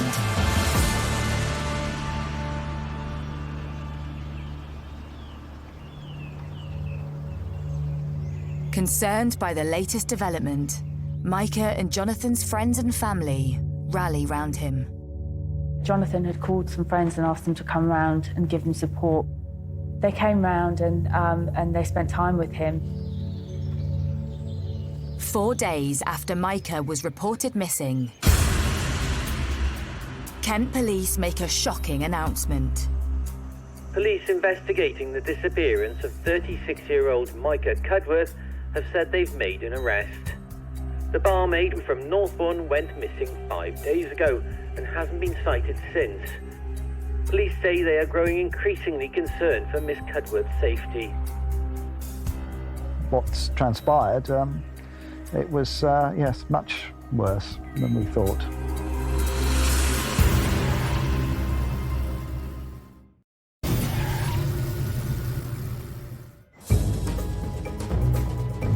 Kent Police, where's your emergency?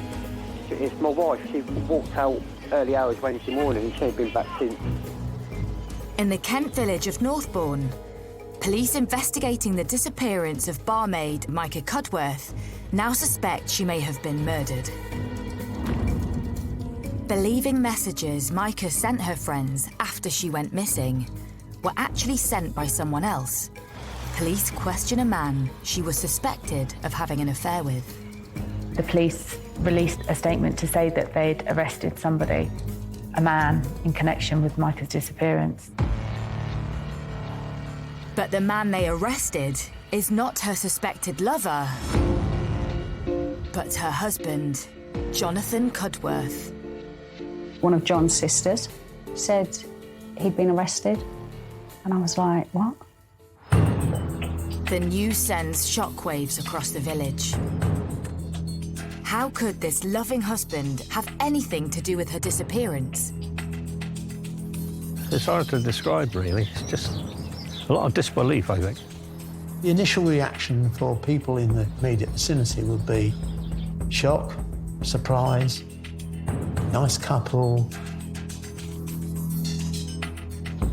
When somebody's been arrested in connection with someone's disappearance, the public interest really does step up. That's what people then really start to talk about at the school gates, in the pub. As rumours circulate around the village, it is revealed that Jonathan has been arrested on suspicion of GBH after police visited his house and noticed drops of blood by the front door, with Jonathan admitting that he had a minor altercation before Micah stormed off. Officers secure the house as a potential crime scene and carry out a search of an outbuilding. And it was outside by the shed that they found some drops of blood. Inside the outbuilding, officers discover a blood-stained doormat and cat basket. Both items are immediately seized and taken for forensic testing. I would think that was the time that this became a homicide murder investigation. Gradually, the realisation came that she may have actually been killed, and the police presence was becoming, in that sense, rather more sinister. In custody, police believe the evidence points to Jonathan having more than just hit Micah. During police interviews, he strenuously denied that he had anything to do with Micah's disappearance. Jonathan, he was a nice lad. He wasn't mean. I don't remember him being aggressive or angry or volatile. Jonathan admits he has Micah's Facebook password and posted messages pretending to be from her in Polish. But he says it was to stop her friends from harassing him. He says the blood found was from a minor altercation. Police decide to charge him with murder. But there's one problem. 7 days since she was last seen, there's still no sign of Micah, dead or alive. Officers widen their search both inside Micah's home and the surrounding areas. And suddenly, there's a breakthrough. A large amount of blood is discovered in the sitting room beneath the rug. And more blood is found in the boot of the family car. Police discover Jonathan had bought the rug in nearby Sandwich after Micah had gone missing. Slowly, they start to piece together Jonathan's movements since Micah's disappearance. The search for her is becoming desperate, and the family turned to their friend Ali. Ali Austin is a psychic. She was contacted by Jonathan's family and asked if she would be able to help in the search for Micah. So to label myself, I'm a fortune teller. I'm a psychic, I'm a clairvoyant, a clairaudient. I see, hear and sense things. And a message came through, and it was from one of John's sisters. And it said, "Hi Ali, is there any chance you can do a reading for me?" I was like, "Yeah, sure." And they were like, "Would you come out and search with us?" And I was like, "Of course I'm going to come out and search with you." And then we went off and we continued to search for 16, 17 hours a day. We have known of a psychic being brought in before to help try to locate a body. The body has never been found, but sometimes that can be of help to the family because they feel that they're getting somebody to help them. When somebody has lost a member of their family, they will cling on to any kind of hope that they might still be alive. I just wanted to help this family. I was just like, these poor people, this is horrific. She needs to be laid to rest. And that was all I focused on. As Ali joins the search for Micah, along with family and friends, police discover video evidence from the night following Micah's disappearance. A friend of mine, he had a CCTV, which was pointing out to the road. And I think it was John said he didn't go out of the property on that particular night, but it proved to be just after 2 o'clock, I think, in the morning, there was his car going by. Detectives believe the 10-minute trip is significant in their hunt for Micah and concentrate their search to a 5-minute drive of the house. Further CCTV from earlier that day also proves key to the case against Jonathan. There is capture of CCTV images from various areas, which includes him in a shop buying cleaning materials and attending a deal pier, throwing items which turn out, we think, to be a handbag and a phone off the end of the pier. I think that that's a vital cog that it enabled this investigation to keep on turning and for them to find out what had actually happened. With police believing the CCTV proves Jonathan is responsible for Micah's disappearance, it also shows he made a trip to a refuse tip with multiple large bags. The search for Micah shifts to a landfill site.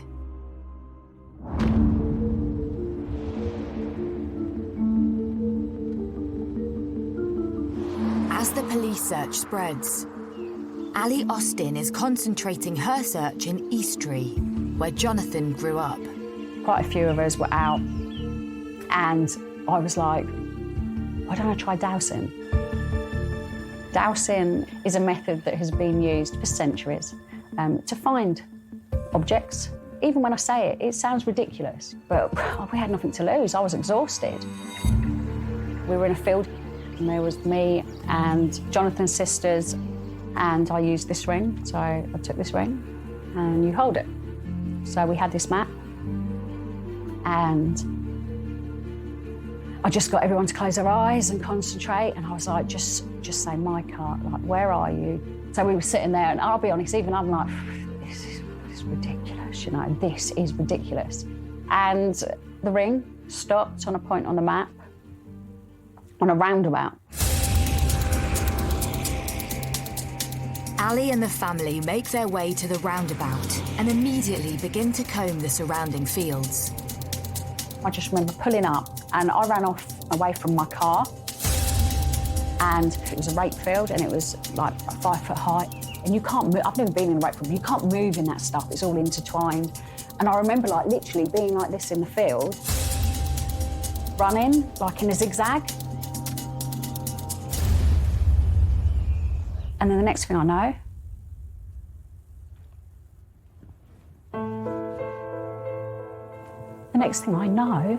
I was standing on her. And she was in the field.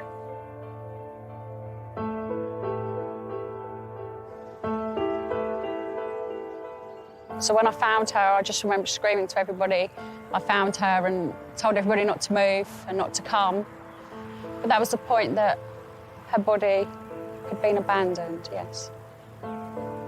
And this is where we waited, and obviously it was, from that point, it was a crime scene.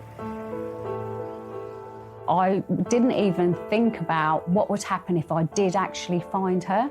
I never gave that a thought. But then when I'm standing there, looking at her, 12 days after her life was taken, I can never unsee that.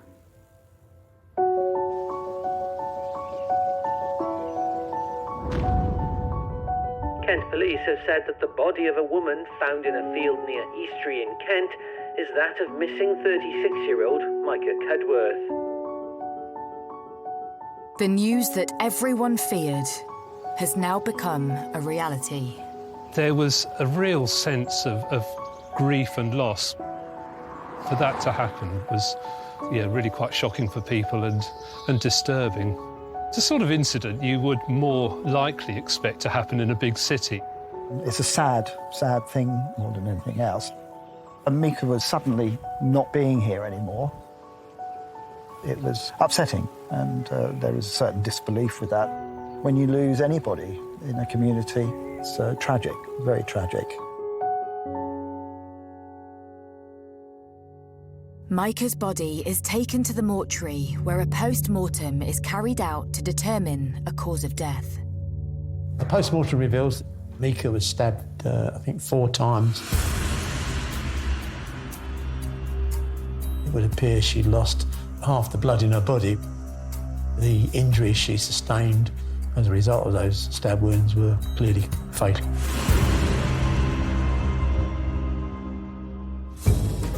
With Jonathan already in custody, detectives turn their attention to the circumstances surrounding the discovery of Micah's body, and specifically Ali Austin's involvement. This psychic comes into the frame. She used to go to school, I think, with Cudworth. She practices her psychic medium, and apparently, as a result of some readings that she's done, she finds the body before the police. It's bizarre, absolutely bizarre. I would certainly be having the lady in for questioning. Suddenly, Ali Austin finds herself at the centre of a murder investigation. I was told to present myself at Folkestone Police Station, and I rode to Folkestone Police Station on my motorbike next morning. And I was showed to a room, and there was 2 or 3 kind of like detectives there. And the next thing I know, they brought all these maps out, and they're going to me, put a black cross where your mum and dad's house is. So I was like, okay. So I looked at this massive aerial map. I put a black cross where my mum and dad's. They went and put a black cross where Jonathan Cudworth's mum and dad's house is. So I put a black cross where they live. Put a black cross where you found Micah. So I did that. And I remember at that point something in my head going, this isn't right. This is not, why are you asking me this? This is ridiculous. And then I asked for a break, and I went to get my cigarettes from my crash helmet, and they went, leave your helmet here. And I was like, pardon? And they were like, can you leave your helmet, please? And I was like, why, am I under arrest then? And they were like, no, but you're not allowed to leave. Ali Austin's involvement sparks a lot of interest from the national media. It had all of the ingredients for a juicy murder story. The first thing you think is, the husband's done it. But then, a psychic sniffs out a body. That is the sort of thing that, whether people believe it or not, they're interested in, and they want to read, they want to find out everything. It refreshed the story. But Ali's potential involvement is soon eclipsed following a revelation that on the night of the 10th of May, Jonathan had called a family member from prison and made a startling admission. He admitted to the crime, the killing.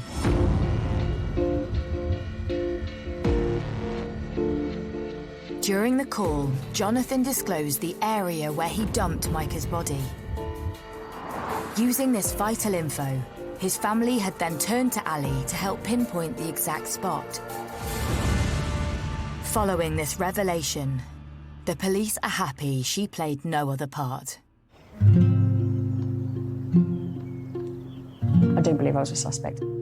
I'm like, you know, local psychic. Maybe I put her there and then wanted the glory of, like, I found a body. Morally, like, that just rips my soul to pieces to think that at some point in a police interview room or a police station somewhere, I genuinely believed that I might have played a part in putting that woman there. But they don't know me. There was a lot of coincidences. You know, I can't deny that. With Micah's body discovered and Jonathan charged, the question remains, why did this loving husband murder his wife? And how?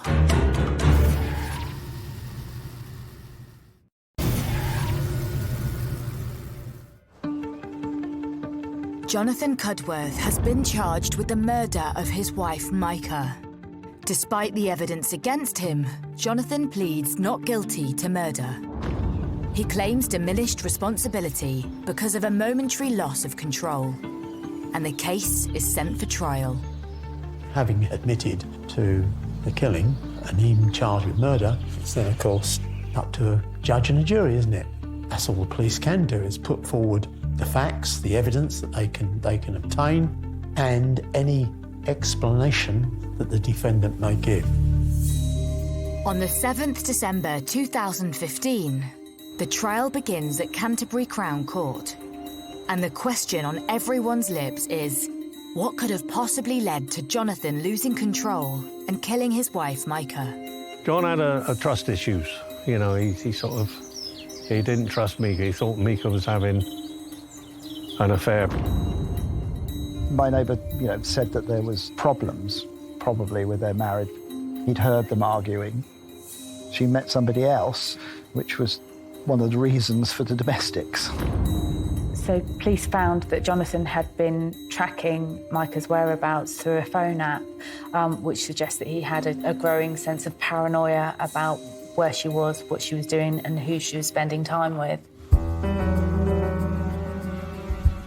The court hears what Micah and Jonathan had been arguing about the night she was killed. Jonathan had been questioning Micah about where she'd been and who she'd been with. And he lashed out in a jealous rage. The jury hears Jonathan's prepared statement, claiming that Micah had admitted to an affair and was goading him aggressively. The defence being that he momentarily lost control. Jonathan said that Micah had become aggressive, and he, as a reaction, had felt around for the weapon, and he'd hit her. This was some tragic crime of passion, that he was actually the victim of this really strong-willed woman that was having an affair. They rowed, he's gone mad, and he's put a knife in her.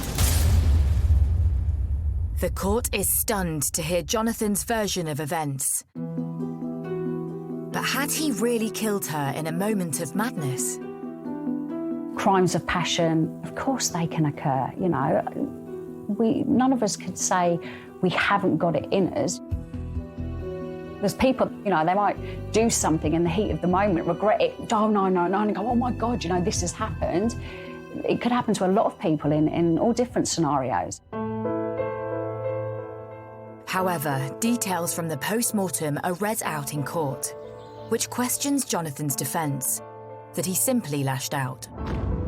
Not only had Micah suffered a blunt force hit to the head, but she had bruises to her wrists and neck, along with a knife attack that the prosecution claim intended to end her life.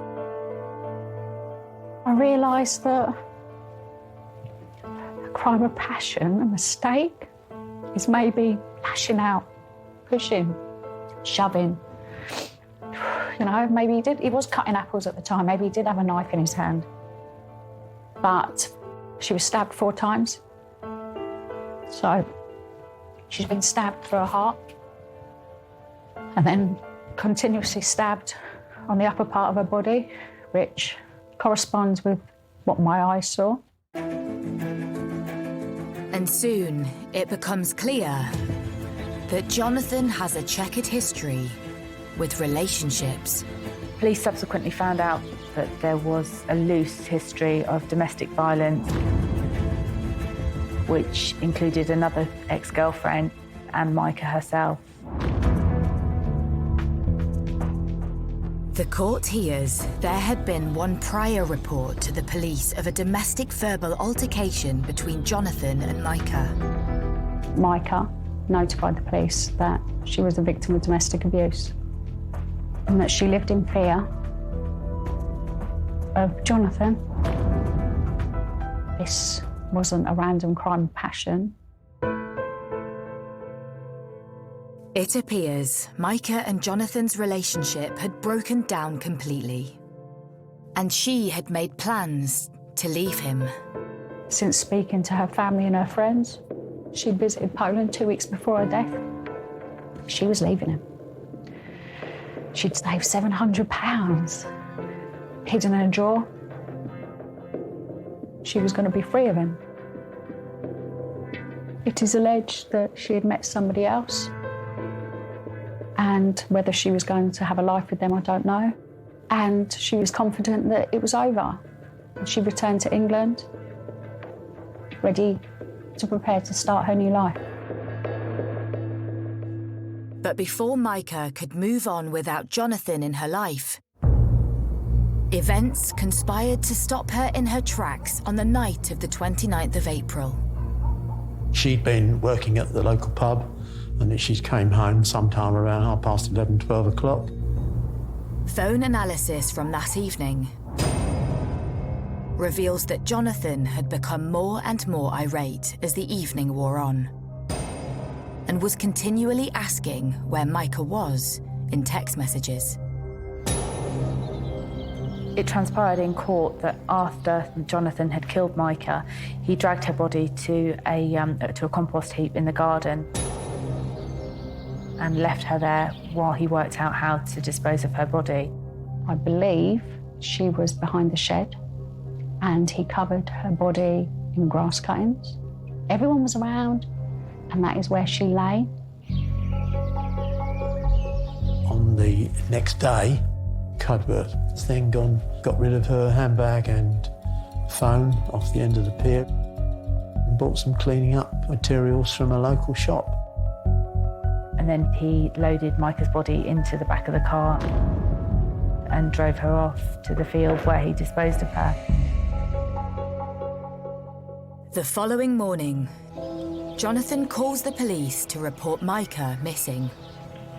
Kent Police, where's your emergency? It's my wife. She walked out early hours Wednesday morning and she ain't been back since. So is she vulnerable in any way? No, but she has been a bit down lately. Okay. The extent that Jonathan had gone to conceal the fact that he had taken Micah's life. He'd tried to cover his tracks by sending messages to her friends.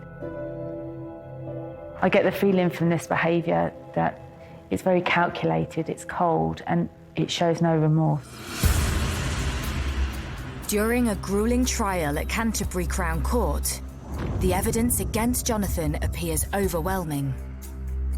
A sustained, brutal attack on Micah, covering his tracks by disposing of Micah's body and her belongings, as well as a checkered history of past relationships. The jury retires to consider its verdict. Jonathan is found not guilty of Micah Cudworth's murder. We were so surprised. We thought that there'd been such a strong case for murder against Jonathan, and to find out that he'd been found guilty of the lesser charge of manslaughter.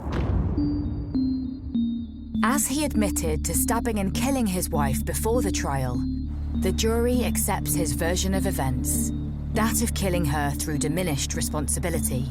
I think Mr. Cudworth was an extremely lucky person to get off a murder charge. Very lucky, I think, because I've seen cases where, you know, similar sort of things and jury have come back guilty of murder. With the lesser conviction of manslaughter, Jonathan is sentenced to 15 years in prison. It's appalling. It is appalling. How can her life be worth 15 years? You know, how do we stop this? How do we deter people from going that far? We need stricter sentences. You know, a life should mean life. Even with the case behind them, the local community still feel the impact of Micah's death. The sad thing with an event like this is it just has really horrible consequences for everybody. For the families trying to move forward in this situation, and it leaves a scar on the community. It's her resting place, isn't it? It's not ideal.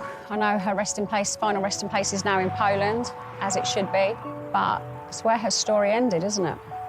And it should never have been that way. She didn't deserve this.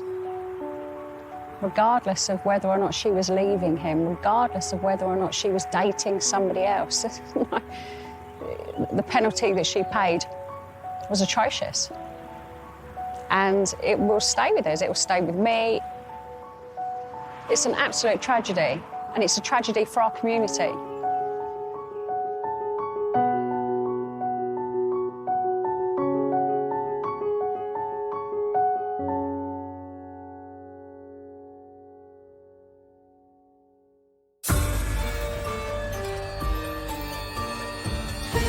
Every shift brings more crime shockers than the last. Join the team and keep them in line Saturday at 10 p.m. in the Force North East.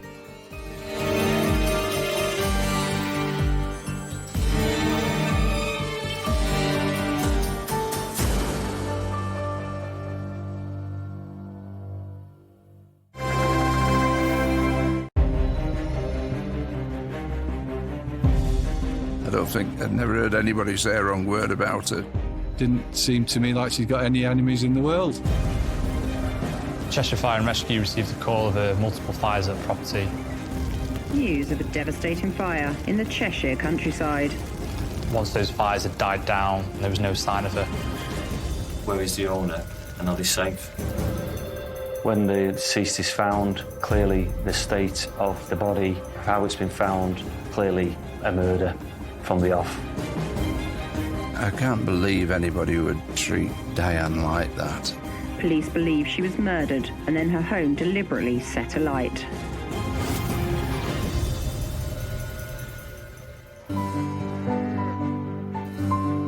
In the middle of the Cheshire countryside lies a quiet, quaint hamlet. Cranage. It's quite an affluent area in parts. There's some big houses. There's a lot of farms around there, quite isolated at parts, and dairy farms, chicken farms. As well as being quite small, there's obviously the classic community feel towards it, whereby everybody knows everyone, and that's pretty much central to a place like Cranage. The area is a really desirable place to live. I mean, a lot of people with a lot of money want to come and share what we've got out here. You know, we've got quite a lot of famous footballers in the area. It's a lovely area, and it's just a nice area to live. In the heart of the village sits Parklands Cattery, run by popular local Diana Lee. Diane was a lovely girl that would always help people out. Very, very conscientious, very bright. You never saw her without a smile on her face. She was always very bubbly and just a lovely person.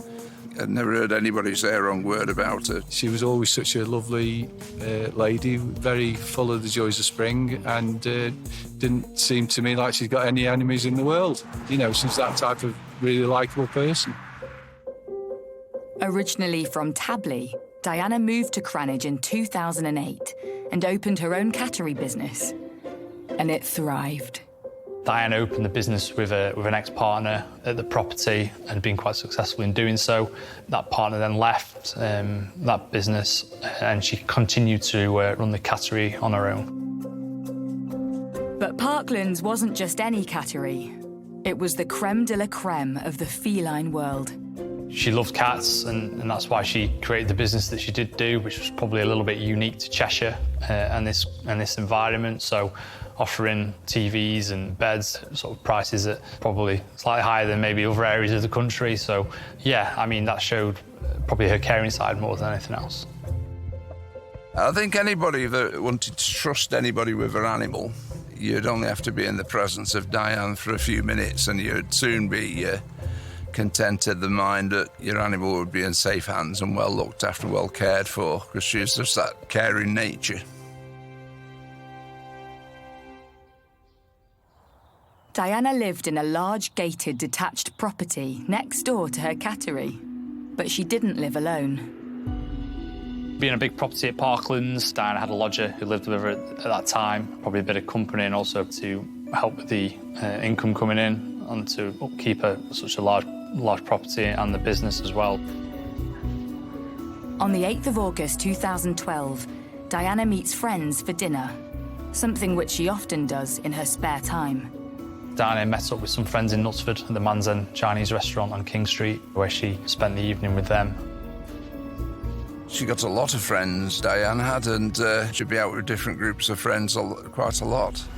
But little does Diana know, that evening with friends is to change life forever and leave a lasting scar on the close-knit community.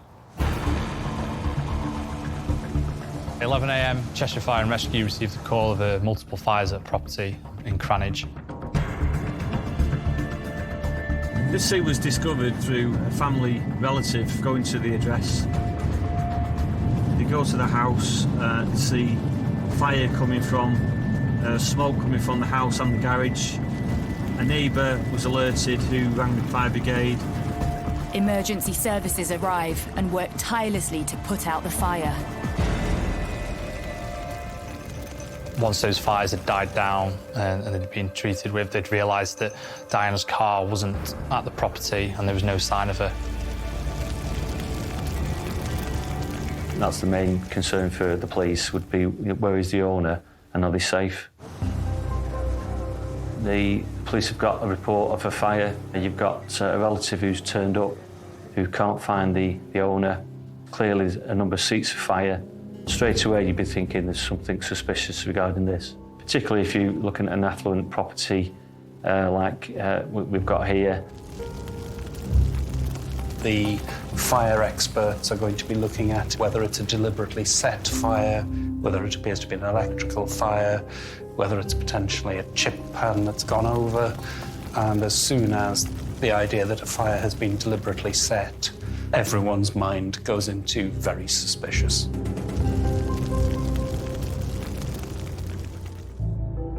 Fire officers keep searching the property grounds and enter the adjacent garage. And what they find changes the course of the investigation. They found her body at the property, and at that point, police were called to investigate. When Diana's body was discovered, the most obvious thing that would be clear to the first attenders is that the body was, certainly on the surface, badly burnt. That raises a whole number of possible scenarios. An accident, misadventure. Cheshire police immediately arrive at the scene. In the time I've served in the police as an investigator, I've been involved with many inquiries. The early priorities are the scene, first scene where the victim is. But it's where Diana's body is that raises suspicion. She is found lying face down on a wheelbarrow. She is naked, covered in shredded paper and bedding. Her body battered with horrific injuries. When the deceased is found, clearly the state of the body, how it's been found, is clearly a murder from the off. Police believe the extent of the injuries are not just caused by the fire, so a murder investigation is launched. The most important thing is to preserve the scene. The slightest disturbance of a scene, by trampling through it, walking through it innocently, it causes contamination. So it's really, really important to make sure that it's cordoned off.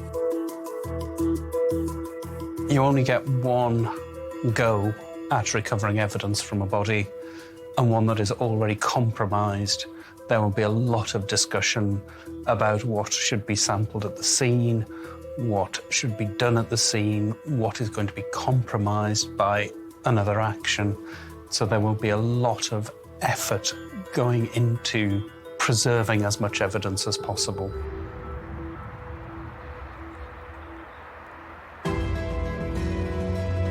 News of the shocking crime spreads quickly through the close-knit community. I can't believe anybody would treat Diane like that and do so much harm. It just seems horrendous. I just can't comprehend it.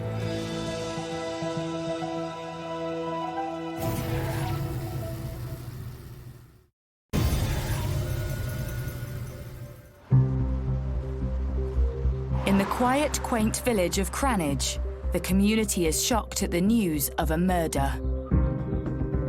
But the previous evening, August 8th, started off like a normal night out for 54-year-old Diana Lee. At 8 p.m, Diana met up with friends and had dinner in a local Chinese restaurant. According to friends, she said goodbye to them at 10:15 p.m. before driving home. Early the following morning, Diana sent a text to a friend. Diana's phone records on the morning of her death showed that she'd texted a friend saying she wasn't feeling very well, she's feeling sick, and that she'd like her to collect a cat later in the day. But just a few hours later, her property was engulfed in flames. Fire brigade and the police attend, and they find the horrible scene in the garage of the victim. She was found dead in her home, and police had opened a murder investigation. News of the horrific attack quickly spreads. The call came through from a contact who had been driving past the area, saying there was lots of activity in Cranage itself, so we decided to come down. When we came down here, there was essentially fire, pumps, as well as emergency services, police and ambulance as well. Whenever you have a scene of maybe 3 or 4 police vehicles and 4 fire engines, you know that something's pretty serious. The tape was quite high up. They'd sort of cordoned off here, and it was difficult to get any closer than this, really. But obviously, there's lots of residents coming down here, trying to find out what had been taking place. And the quiet village of Cranage is now the centre of an atrocious crime, and fear spreads that there's a killer on the loose. The feeling in the community was just of absolute shock, a disbelief that, things like murders don't happen around here. I think from the outset, it was shock more than anything, and for it to happen for these residents on what is their doorstep was probably a big shock to them. The fears for a community is who would do such an awful crime, and they're still out there. Could they strike again? There was a real lack of understanding of that somebody could do this. The question crossing the community's mind: who could have murdered Diana, and why? Certainly, any murder, there's rumour and speculation about the victim and the motive for a murder, or who could have done it. Some murders are spontaneous, a lot of it is finance. So you'd be looking at straight away what the lady does for a living. Is the money owed? Has it just been a random targeted attack by some local or someone travelling? Police need to act fast, so they search the house.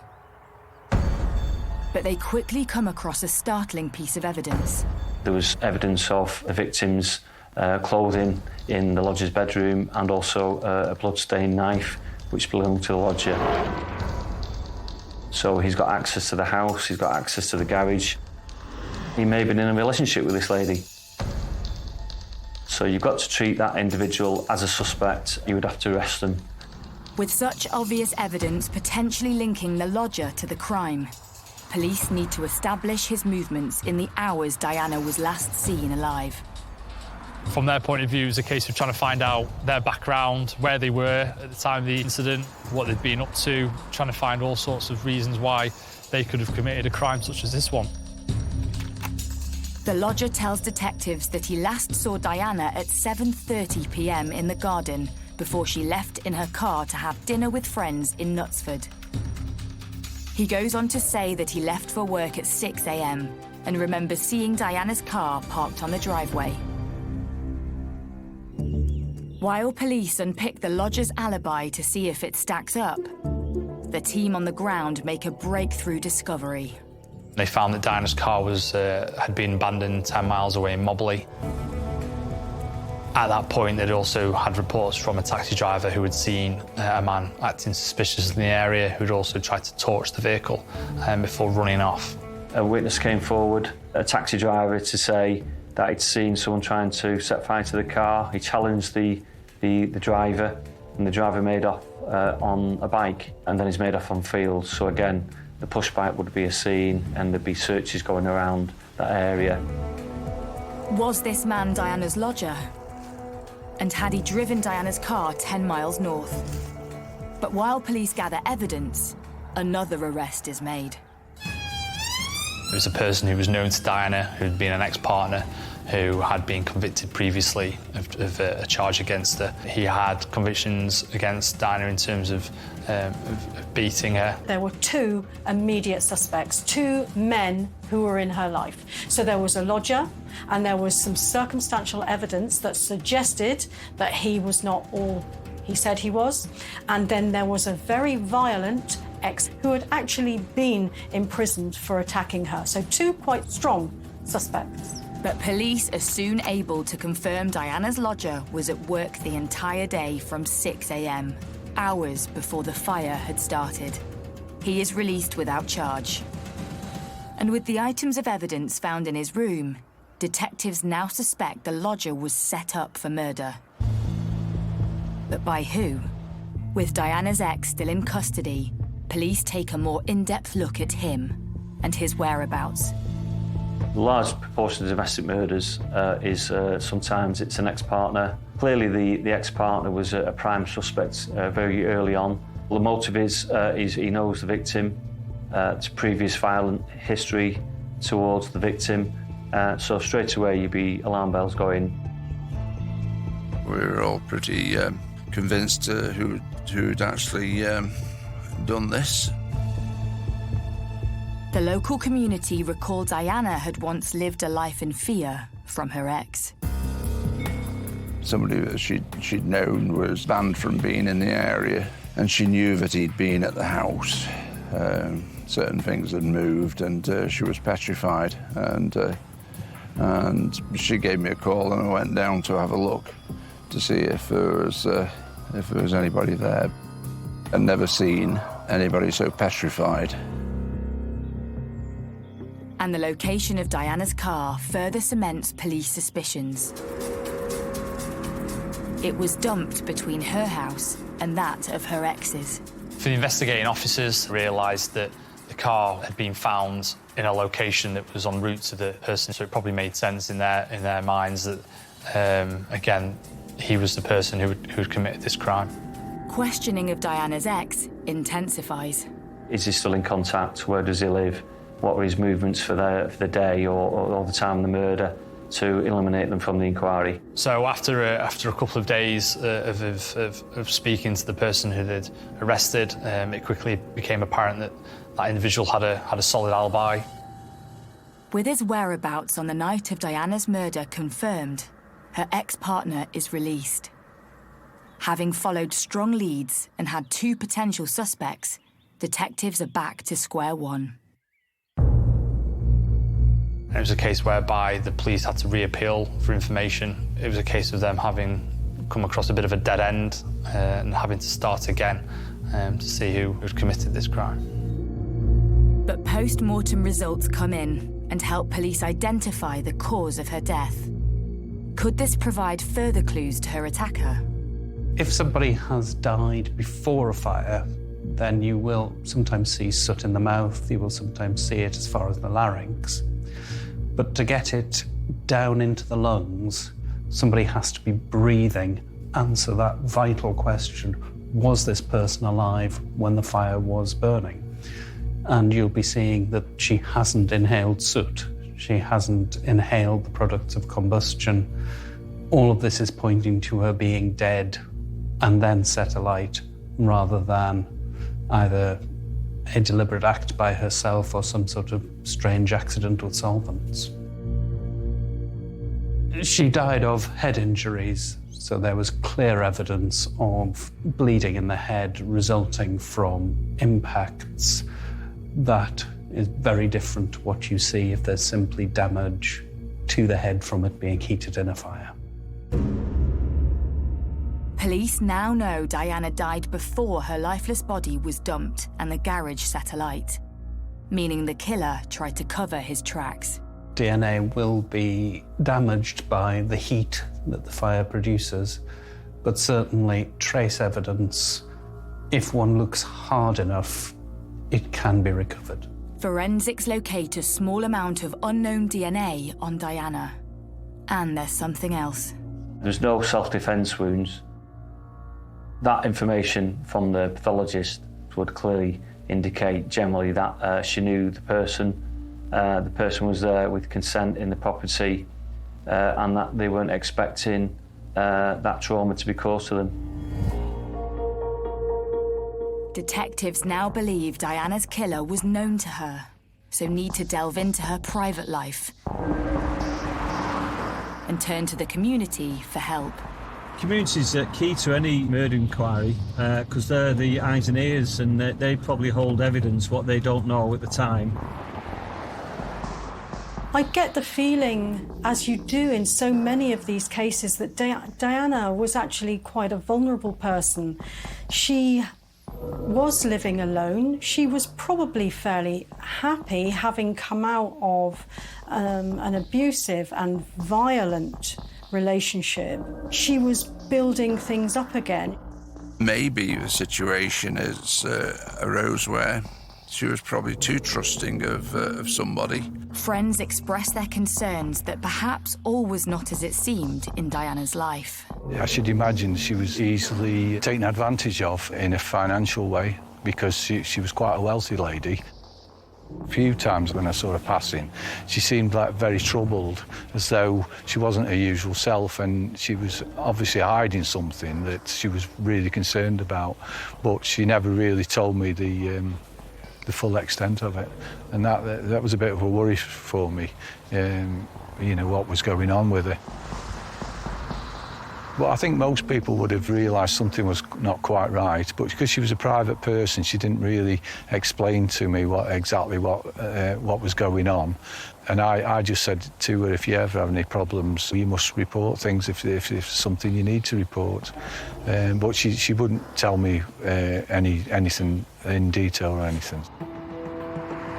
With those close to Diana unable to shed light on her private life, the investigation intensifies, and police expand their search, trawling through local businesses and residential CCTV on the night Diana was last seen alive.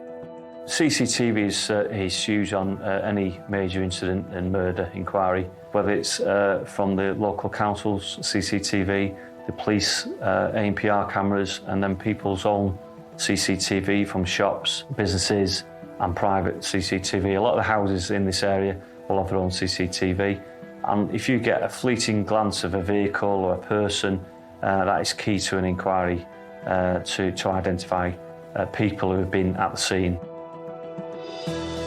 So for the police officers investigating this case, they had a bit of a break when they found the CCTV footage on King Street of Diana leaving the restaurant, but at the same time, they were left slightly puzzled by her movements, which were caught on an ANPR camera, which saw her headed away from her home address in Cranage and towards the Altrincham area of Greater Manchester.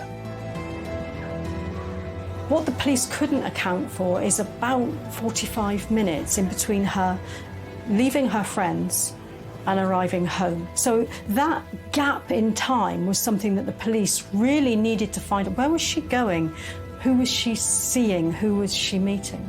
That 45 minutes for the police would have been absolutely crucial because nobody could explain where she'd gone. So there was something in Diana's life that the police didn't know about. With this latest piece of information, police looked closely at Diana's phone records and noticed something suspicious. So as the officers trawled through Diana's phone records, they found a number that she'd been communicating with on a regular occurrence but had stopped doing so in January of that year. Is another suspect in their sights? That number belonged to a David Ryan, who lived in Hale in Greater Manchester.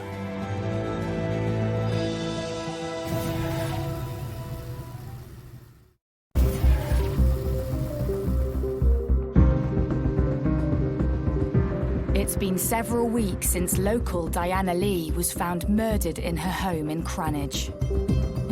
Police have questioned and released 2 men known to Diana, and 13 days after her body was discovered, police release an e-fit. The police issued an e-fit of someone who they wanted to speak to. That individual was a person who was with the Corsa, which was seen trying to set fire to it and then made off on a push bike. It's really important that people try and recall what they were doing that day at that time, because they may have seen that offender leaving the scene. With officers waiting for tip-offs from members of the public following the release of the e-fit, and having eliminated 2 suspects that are known to Diana, detectives have also been trawling through Diana's phone and have traced a mysterious phone number. Could this be a 3rd suspect? And who is this David Ryan? And how is he connected to Diana? So as part of the police investigation, the officers went to David Ryan's house in Hale in Greater Manchester. They asked him how he knew Diana. He said in 2010 he had met her at a dancing club in nearby Bowden. He said that he had not met her since, and that was the only occasion when he had seen her. He gives an account that he knew the lady, not well, but he knew her. He met her about 2 years ago at a local dance club, and that was it really, nothing intimate, that he just knew her as a fleeting acquaintance, and that's all he gave to the police. At this point, officers took a DNA swab of his mouth just to eliminate him from their inquiries. Despite this latest lead, police still have no suspect. So detectives start looking deeper into Diana's digital footprint. One of the things they looked at was her financial transactions, and it was noted that were large sums of money missing or that couldn't be traced. And officers at Cheshire Police found a substantial amount of money that had been withdrawn by Diana, I think circa £60,000, whereby they had no idea where that money had gone. Straight away, that gave them the lead in terms of trying to find out who that money had gone to. The large withdrawals ring alarm bells for detectives, and there is no sign of where or who the money was transferred to. But with the investigation intensifying, suddenly police make an announcement. A 47-year-old man has been arrested in connection with the murder of a Cranage businesswoman. As the inquiry progressed on the 2nd of September, the police announced to the media that they've arrested a suspect for the murder of Diana Lee. The man who was arrested is David Ryan, the man who Diana met at the dancing club in Bowden first in 2010. It was a bit of a shock to us all, really. It had only been 24 hours since David told detectives he had met Diana once. So how had he ended up in police custody? The day after Mr. Ryan had been spoken to by the police and given his DNA sample, he called the police and said that he had further information, that he did know the victim, that he'd met the victim the night before the murder, and he'd had consensual sex in her car with him. So Mr. Ryan said that he was in a relationship with this lady. He'd been for some time. He'd done work at the house. He had a conservatory window glazing company that he'd done a lot of work at the house. But why would David change his alibi? There are lots of reasons why somebody would keep a relationship secret. Now, one of the reasons is that that person is in a marriage. Things need to be kept quiet. Clearly his mind had been worrying about the DNA, that they'd taken the DNA sample and that he would be linked to the victims. So what he's done is he's tried to say that we would find his DNA once it had been examined, that he'd had sex with the day before, that he knew her and he had sex with her in the car. But it doesn't automatically say that he's murdered her, but his DNA would be found on her. Detectives acknowledge David's concern that his DNA would most likely be picked up on Diana from the night before. But they still need to rule him out as a suspect. So the police will be doing a lot of work around this new suspect whilst he's in custody of his background. The background showed that he was a failed businessman. He spent lots of money. He liked spending money. He was buying stuff, exotic items for himself, for his family. And that shows the sort of mentality of the individual. And then that clearly links to the problems. Financially, he was bankrupt, business-wise. They found he was in a huge amount of debt. His business, which was a window and door conservatory business, had collapsed in June 2012. It was quite clear that he was struggling for money. David's money issues raise suspicion. On one hand, he was bankrupt. On the other, he was spending large amounts. And he'd been in a secret relationship with Diana, whose own bank accounts recently showed large amounts of money vanishing. Throughout that, there was instances of spending which didn't tally with what he had. So you're building the picture of someone who's will probably go to any means to try and support himself financially, not do the basics in life of working hard and getting money, but to get it quickly. Intense investigations into both Diana and David's financial transactions ensue, and it isn't long before a link is made. The next stage was finding out that David Ryan had basically tricked Diana into investing tens of thousands of pounds of her own money into companies that just didn't exist. This has gone on for a period of time, and Diana had committed a large amount of money into these fake schemes. Clearly, the victim was vulnerable in some respects, struck up a relationship with the offender. He would have thought probably she was a wealthy lady, she had money, he was in financial troubles, his business was going downhill, he owed money out, and she was probably a target for Mr. Ryan to take advantage of financially. Forensic evidence is then uncovered, which appears to place David at the scene of the crime. There was a footprint found at the scene of the murder in the victim's blood, so that would suggest and confirm that whoever was wearing that footwear was at the scene after the victim had been killed. And that footwear was the offender's footwear, Mr. Ryan, and the forensic evidence supported the fact that it was his footwear and couldn't have been no one else's. And it appears David Ryan has been following the case closely.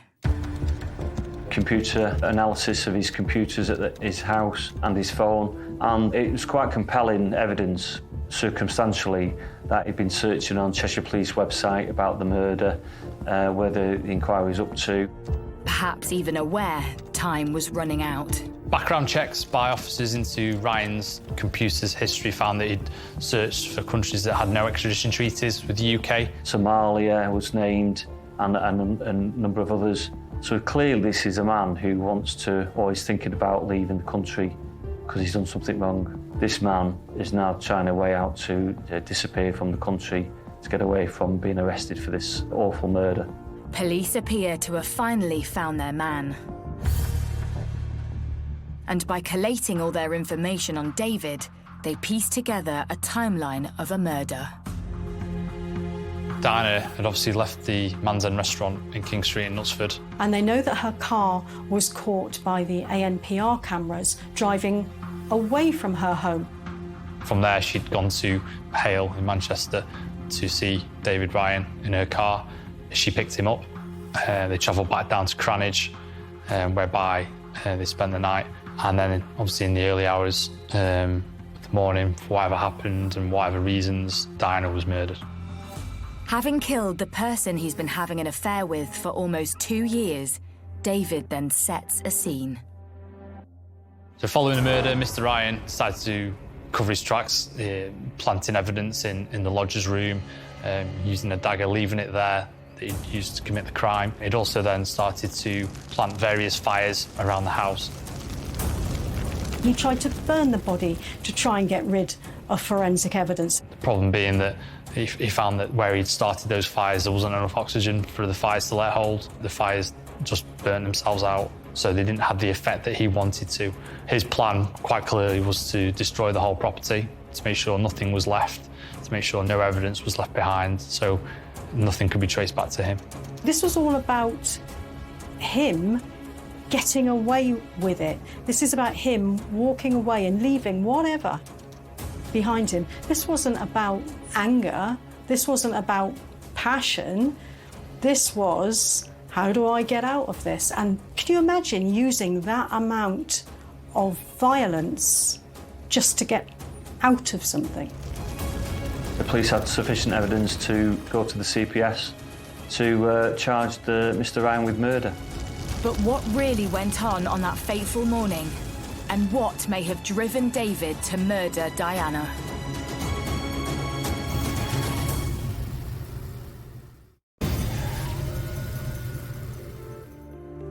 The trial of a man from the Altrincham area accused of killing a Cranage businesswoman has begun. Diana Lee, who was 54, was found dead after a fire at her home last August. It's been 10 months since Diana Lee was found murdered in her home in Cranage. And 48-year-old David Ryan faces trial for her murder at Chester Crown Court. Heading into the trial for this crime, I would clearly be concerned of all the evidence we've got. Have we got sufficient evidence to convict him beyond all reasonable doubt for a jury to believe the prosecution case and it's watertight? The last thing you want to do is go to a trial and there be some error or some process we haven't done. The continuity evidence has been missed somewhere and it be brought up at a Crown Court trial. Local reporter James Wilson recalls seeing Diana's killer in the flesh. On the first day of the trial, it was a bit of a surprise to myself to see Mr. Ryan stood there. He probably wasn't what you would describe as a person who probably capable of committing this crime, essentially. He wasn't very big, looked quite meek, and he was obviously incredibly nervous as the proceedings were about to begin. The prosecution begins by setting out its case to the jury.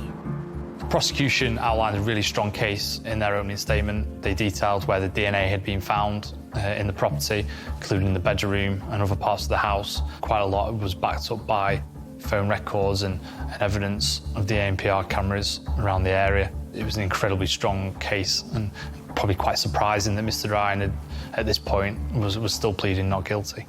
The prosecution reveals to the court how David first responded to police. I think police officers were quite taken aback by Ryan's reaction to the request for a DNA swab. He wasn't happy, he became quite agitated, and he suggested he didn't want to do it.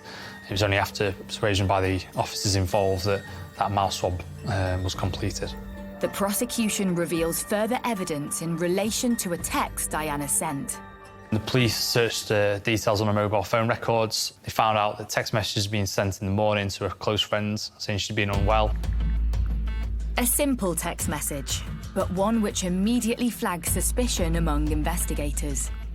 The text was sent early on the morning of 9th of August, when Diana was already dead. An expert gave evidence at the trial to say that was unlikely to be the victim's text message by the language used in the text message. So sometimes we will use different experts in certain fields, and this expert would say that it wasn't the normal language used by the victim, but more likely to be used by the offender. A linguistics expert tells the court that the style of the text message did not match Diana's typical style, but it did match David Ryan's. Despite hearing evidence linking David Ryan to the murder, the court hears he has no previous convictions. So what would lead him to commit such an atrocious crime? But as the trial unfolds, more information comes to light, hinting at a potential motive. Obviously living in Hale, it's a very affluent suburb of Greater Manchester. Maybe from his point of view there was a pressure to keep that up. Maybe there was a pressure to keep up that pretense that he just couldn't do anymore. This man was in financial dire straits. Now, that is one of the triggers that can cause big, big problems in a relationship. He may have feared that his wife was going to leave him because of these enormous debts. He may have gone out and looked for someone like Diana to be able to get some money to fix the other situation. I think he targeted Diana for money, and the reason I think that is because he spent all the money on his wife. He spent all the money on IVF treatments, on holidays, on things for his other family. He did not get invested in his relationship with Diana. So, no, I don't think he was in love with her. He'd already taken a substantial amount of money from Diana on the premise of investing in things that just didn't exist. But as it transpired, the deeper he got in, that was actually becoming a bigger threat to the other situation than perhaps even the finances were in the beginning. Somewhere along the line, this man is living a lie. He's married, he's got a child, he's been in another relationship with someone secretly, and unfortunately, all these things come to an end somewhere along the line.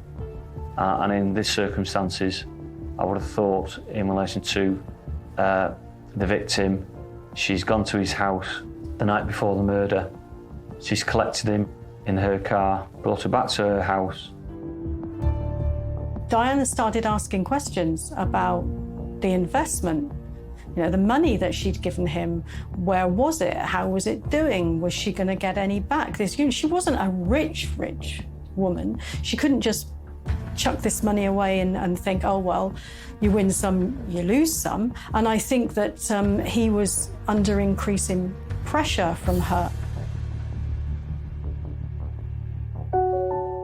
She was going to possibly tell someone, tell their wife, or go to the police to say, he's targeted me. So was David trying to protect his wife from finding out about his affair and his conning Diana out of money? And there's a stage where there's a trigger. He was more worried about his wife finding out and her maybe leaving him. He wants to protect the relationship with his wife, but we can't simplistically say that that is because he's so in love with his wife. It is far more likely that he gets his entire identity from the relationship he has with his wife. And if you took that away from him, you'd be taking everything. After a grueling 7-week trial at Chester Crown Court, the jury returns its verdict. David Ryan is found guilty of Diana Lee's murder. Conman David Ryan killed his wealthy lover after cheating her out of £60,000. Today, a jury in Chester found him guilty of murder. He is sentenced to 34 years in prison. There were shouts from the gallery from people connected to Diana who were obviously incredibly emotional at that time, hearing what they wanted to hear. Mr. Ryan was again pretty much motionless throughout this reading. There was no real reaction from him. I think probably he expected this verdict to come out, and again, he probably wasn't surprised deep down because he knew that he'd done this incredibly bad crime.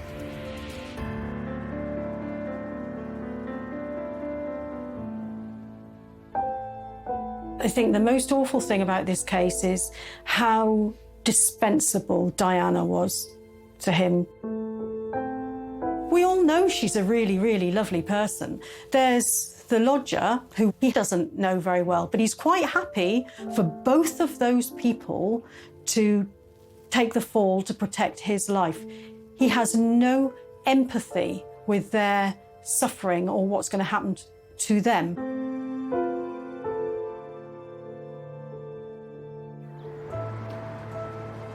With David now behind bars, the local community look back and think why Diana, a successful and popular business owner, might have let a criminal into her life. Diana didn't behave strangely when she gave the money to Ryan. She behaved in a way that any of us would have behaved in similar circumstances with the same information. She didn't hand over money to a person who she thought was dodgy or that she didn't like. She was taken in by him. She may have been lonely. She cared about him. She trusted him. We give money to people we trust. She wasn't a stupid woman.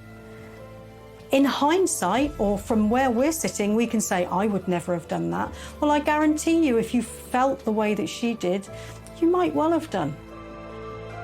It's just worrying, really, what can happen to you. And obviously happened to Diana, which is such a shame, because she was such a lovely lady. Still in everybody's minds, still can't believe what's happened. It's just a tragedy. For the residents of Cranage, she will never be forgotten.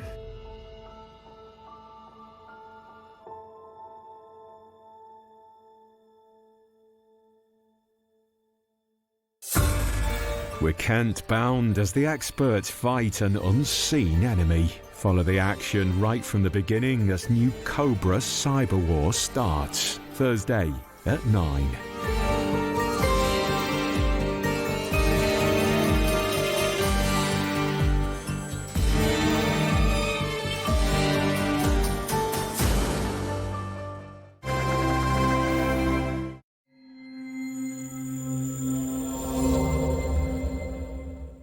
Charles's employee, Junior, had been openly criticizing his leadership abilities, going so far as to suggest that Charles wasn't even a proper boss. One day, Charles overheard these comments, leading to a heated argument between the two. Charles should have recognized the importance of maintaining a good relationship with his team members, as this incident highlights the tensions within his workplace. Meanwhile, I received an offer to work at our company's overseas headquarters. Initially, I kept turning it down because of the ongoing issues at work and out of consideration for Charles's situation. However, after much deliberation, I finally accepted the offer and began preparing for my move abroad. This decision caused some concern for my father, but we have started practicing video calls to stay connected once I leave. Despite the challenges, I am excited about this opportunity, as it's a role I have dreamed of since childhood, and I am ready to dedicate myself fully to it. As for Charles, he rarely participated in household tasks, but this never seemed to bother Angela. When they went out, Charles always took the initiative, allowing Angela to unwind and enjoy their time together stress-free. They appeared to have a balanced relationship.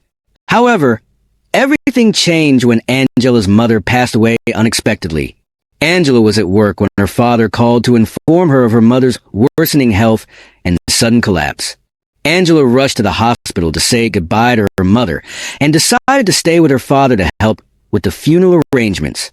When she informed Charles of her decision, he explained that he couldn't leave work on short notice. As a result, he missed the wake and only managed to attend the funeral. Charles's lack of foresight became apparent when he showed up without appropriate attire for such a somber event, leaving me to scramble at the last minute to find suitable clothes for him. Despite my efforts, Charles expressed his displeasure, criticizing me for not preparing his outfit sooner. Already weighed down by the heavy emotions of the funeral and the responsibilities it entailed, I found it difficult to deal with Charles's complaints. Eventually, I chose to ignore them, but this only seemed to sour his mood further. Since that day, our marriage has felt increasingly strained, with frequent arguments becoming the norm. It's not unusual for couples to face disagreements, especially after 4 years of marriage. But Charles's approach has grown increasingly confrontational. He often insists on making decisions and dictating what I should do, which has been exhausting. I tried to push back a few times, but his unfamiliarity with where things are kept in our home turned even simple tasks into prolonged ordeals, accompanied by his constant grumbling. Over time, I realized that it might be simpler to handle things on my own, despite Charles's demands. I haven't always followed his directives and have taken it upon myself to manage some tasks independently to streamline my day-to-day life.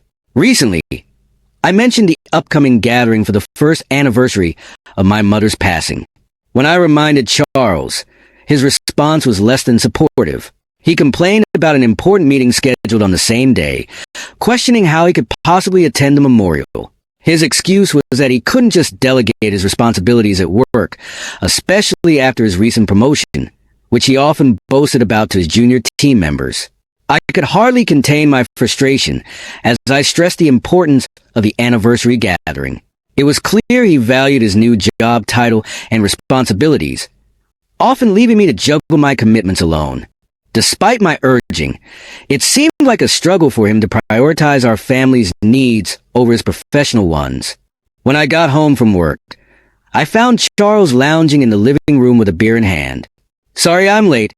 Had to do overtime," he mumbled, obviously annoyed that I was delayed, which consequently pushed back our dinner time. He added, somewhat accusatory, "I've been waiting here for an hour." Given that it was only an hour and knowing he wasn't keen on cooking, he could have taken the initiative to grab something to eat.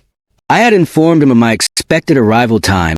After all, trying to keep my rising frustration in check, I handed him a takeout box, explaining that I thought cooking would take too long tonight. So I picked this up on my way home. Charles's reaction was swift and harsh as he slammed his beer glass down. "Takeout again? Aren't you slacking off a bit too much lately?" His criticism stung, especially since it had been about 3 weeks since our last takeout meal. Sure, I had been busy and hadn't been cooking daily, but I always made an effort to ensure we ate balanced meals and didn't overly rely on processed food. His unwarranted critique left me debating whether to even respond. Misinterpreting my silence, Charles added insult to injury. "Can't argue when it's true, huh? Do your chores properly. You've been coming home late and claim it's overtime.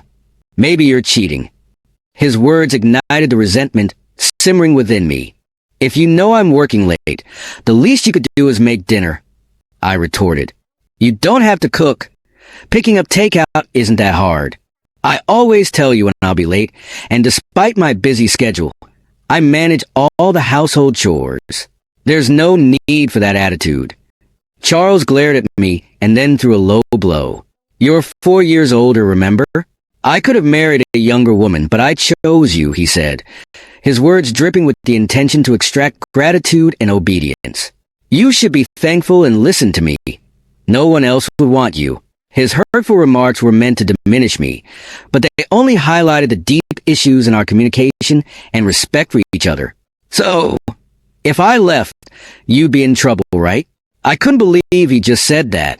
My anger boiled over. "If you want a younger woman, you should have married one before we got together. I asked you if you were okay with my age, and you said it was fine. That's why we got married. Believe me, I can manage just fine without you." Charles's response was a mocking laugh. "Fine, let's get a divorce then," he said, grabbing his beer and the takeout before retreating to his room. We had argued many times before, but this felt different. I was fed up with his attitude. I decided to eat my takeout in an attempt to calm down, thinking perhaps he was just hungry and irritable. Yet as I ate, I couldn't shake off the shock of our conversation, especially on the eve of my mom's death anniversary. After a while, I called out to Charles from outside his room. "We need to leave by 7 a.m. tomorrow, so I'll wake you up around 6 o'clock. There was no response, but I was sure he was awake. With that, I went to bed. The next morning, I woke up early to find that Charles had already left. The bags I had packed were still in the room. He hadn't left for the gathering without me. Where had he gone? I tried calling his phone, but he didn't pick up. He ignored my text too. With no other option, I left a voicemail and started getting ready to leave alone. I finally reached Charles while waiting for the train at the station. "I have a meeting. Can't leave it to my juniors," was all he said before the call ended abruptly. A mix of anger and resignation washed over me. I was stunned and bewildered before I could dwell on it further. The train arrived, burdened with thoughts of how our relationship had deteriorated so rapidly. With the luggage meant for both of us, I boarded the train alone. When I reached my father's house, he greeted me with a concerned look and asked, "Where's Charles?" I could see the sadness in his eyes, a lingering shadow since my mother's passing. Not wanting to add to his worries, I took a deep breath, forced a smile, and said, "Sorry, Dad." Charles got called into an important meeting. He was supposed to come, but work needed him. I explained that Charles's recent promotion required him to prioritize his job, which seemed like a reasonable explanation for his absence. My father nodded, trying to understand. "I know he's working hard. It's a shame not to see him, but your mother would have understood. Let him know he's always welcome here," he said, his voice carrying a hint of disappointment. I kept smiling, hiding my unease, and spent the rest of the day with my father. As night fell and still no word from Charles, I decided not to reach out to him. Instead, I planned to stay the night and return home as scheduled the next day. Despite everything, a childish thought crossed my mind. I would make Charles's favorite dish hamburgers for tomorrow. The next day, after saying goodbye to my father, I arrived home around noon. Before heading out to the grocery store, I wanted to drop off my bags. As I walked into the living room, I noticed Charles's dirty laundry scattered around, a familiar sight that made me sigh. He still hadn't learned to use the washing machine. I gathered his clothes with mine, tossed them into the machine, and went back to the living room. Something on the table caught my eye, a stack of papers. As I got closer, my heart sank. They were divorce papers, already signed by Charles. Staring in disbelief, I wondered if this was how he wanted to tell me he wanted a divorce. My hands trembling, I grabbed my phone from my bag and called him, unsure if he would answer during his lunch break. To my surprise, he picked up immediately. "What's the meaning of these divorce papers?"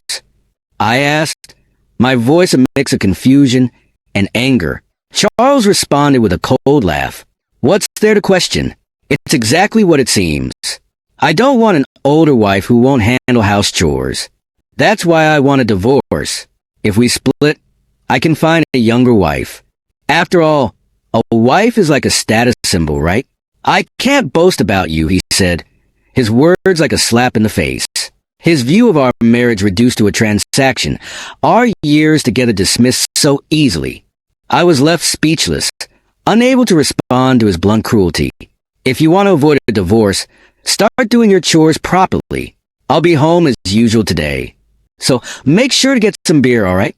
If you disagree, take the divorce papers to court. It's your call," he finished, then hung up, leaving me in shock.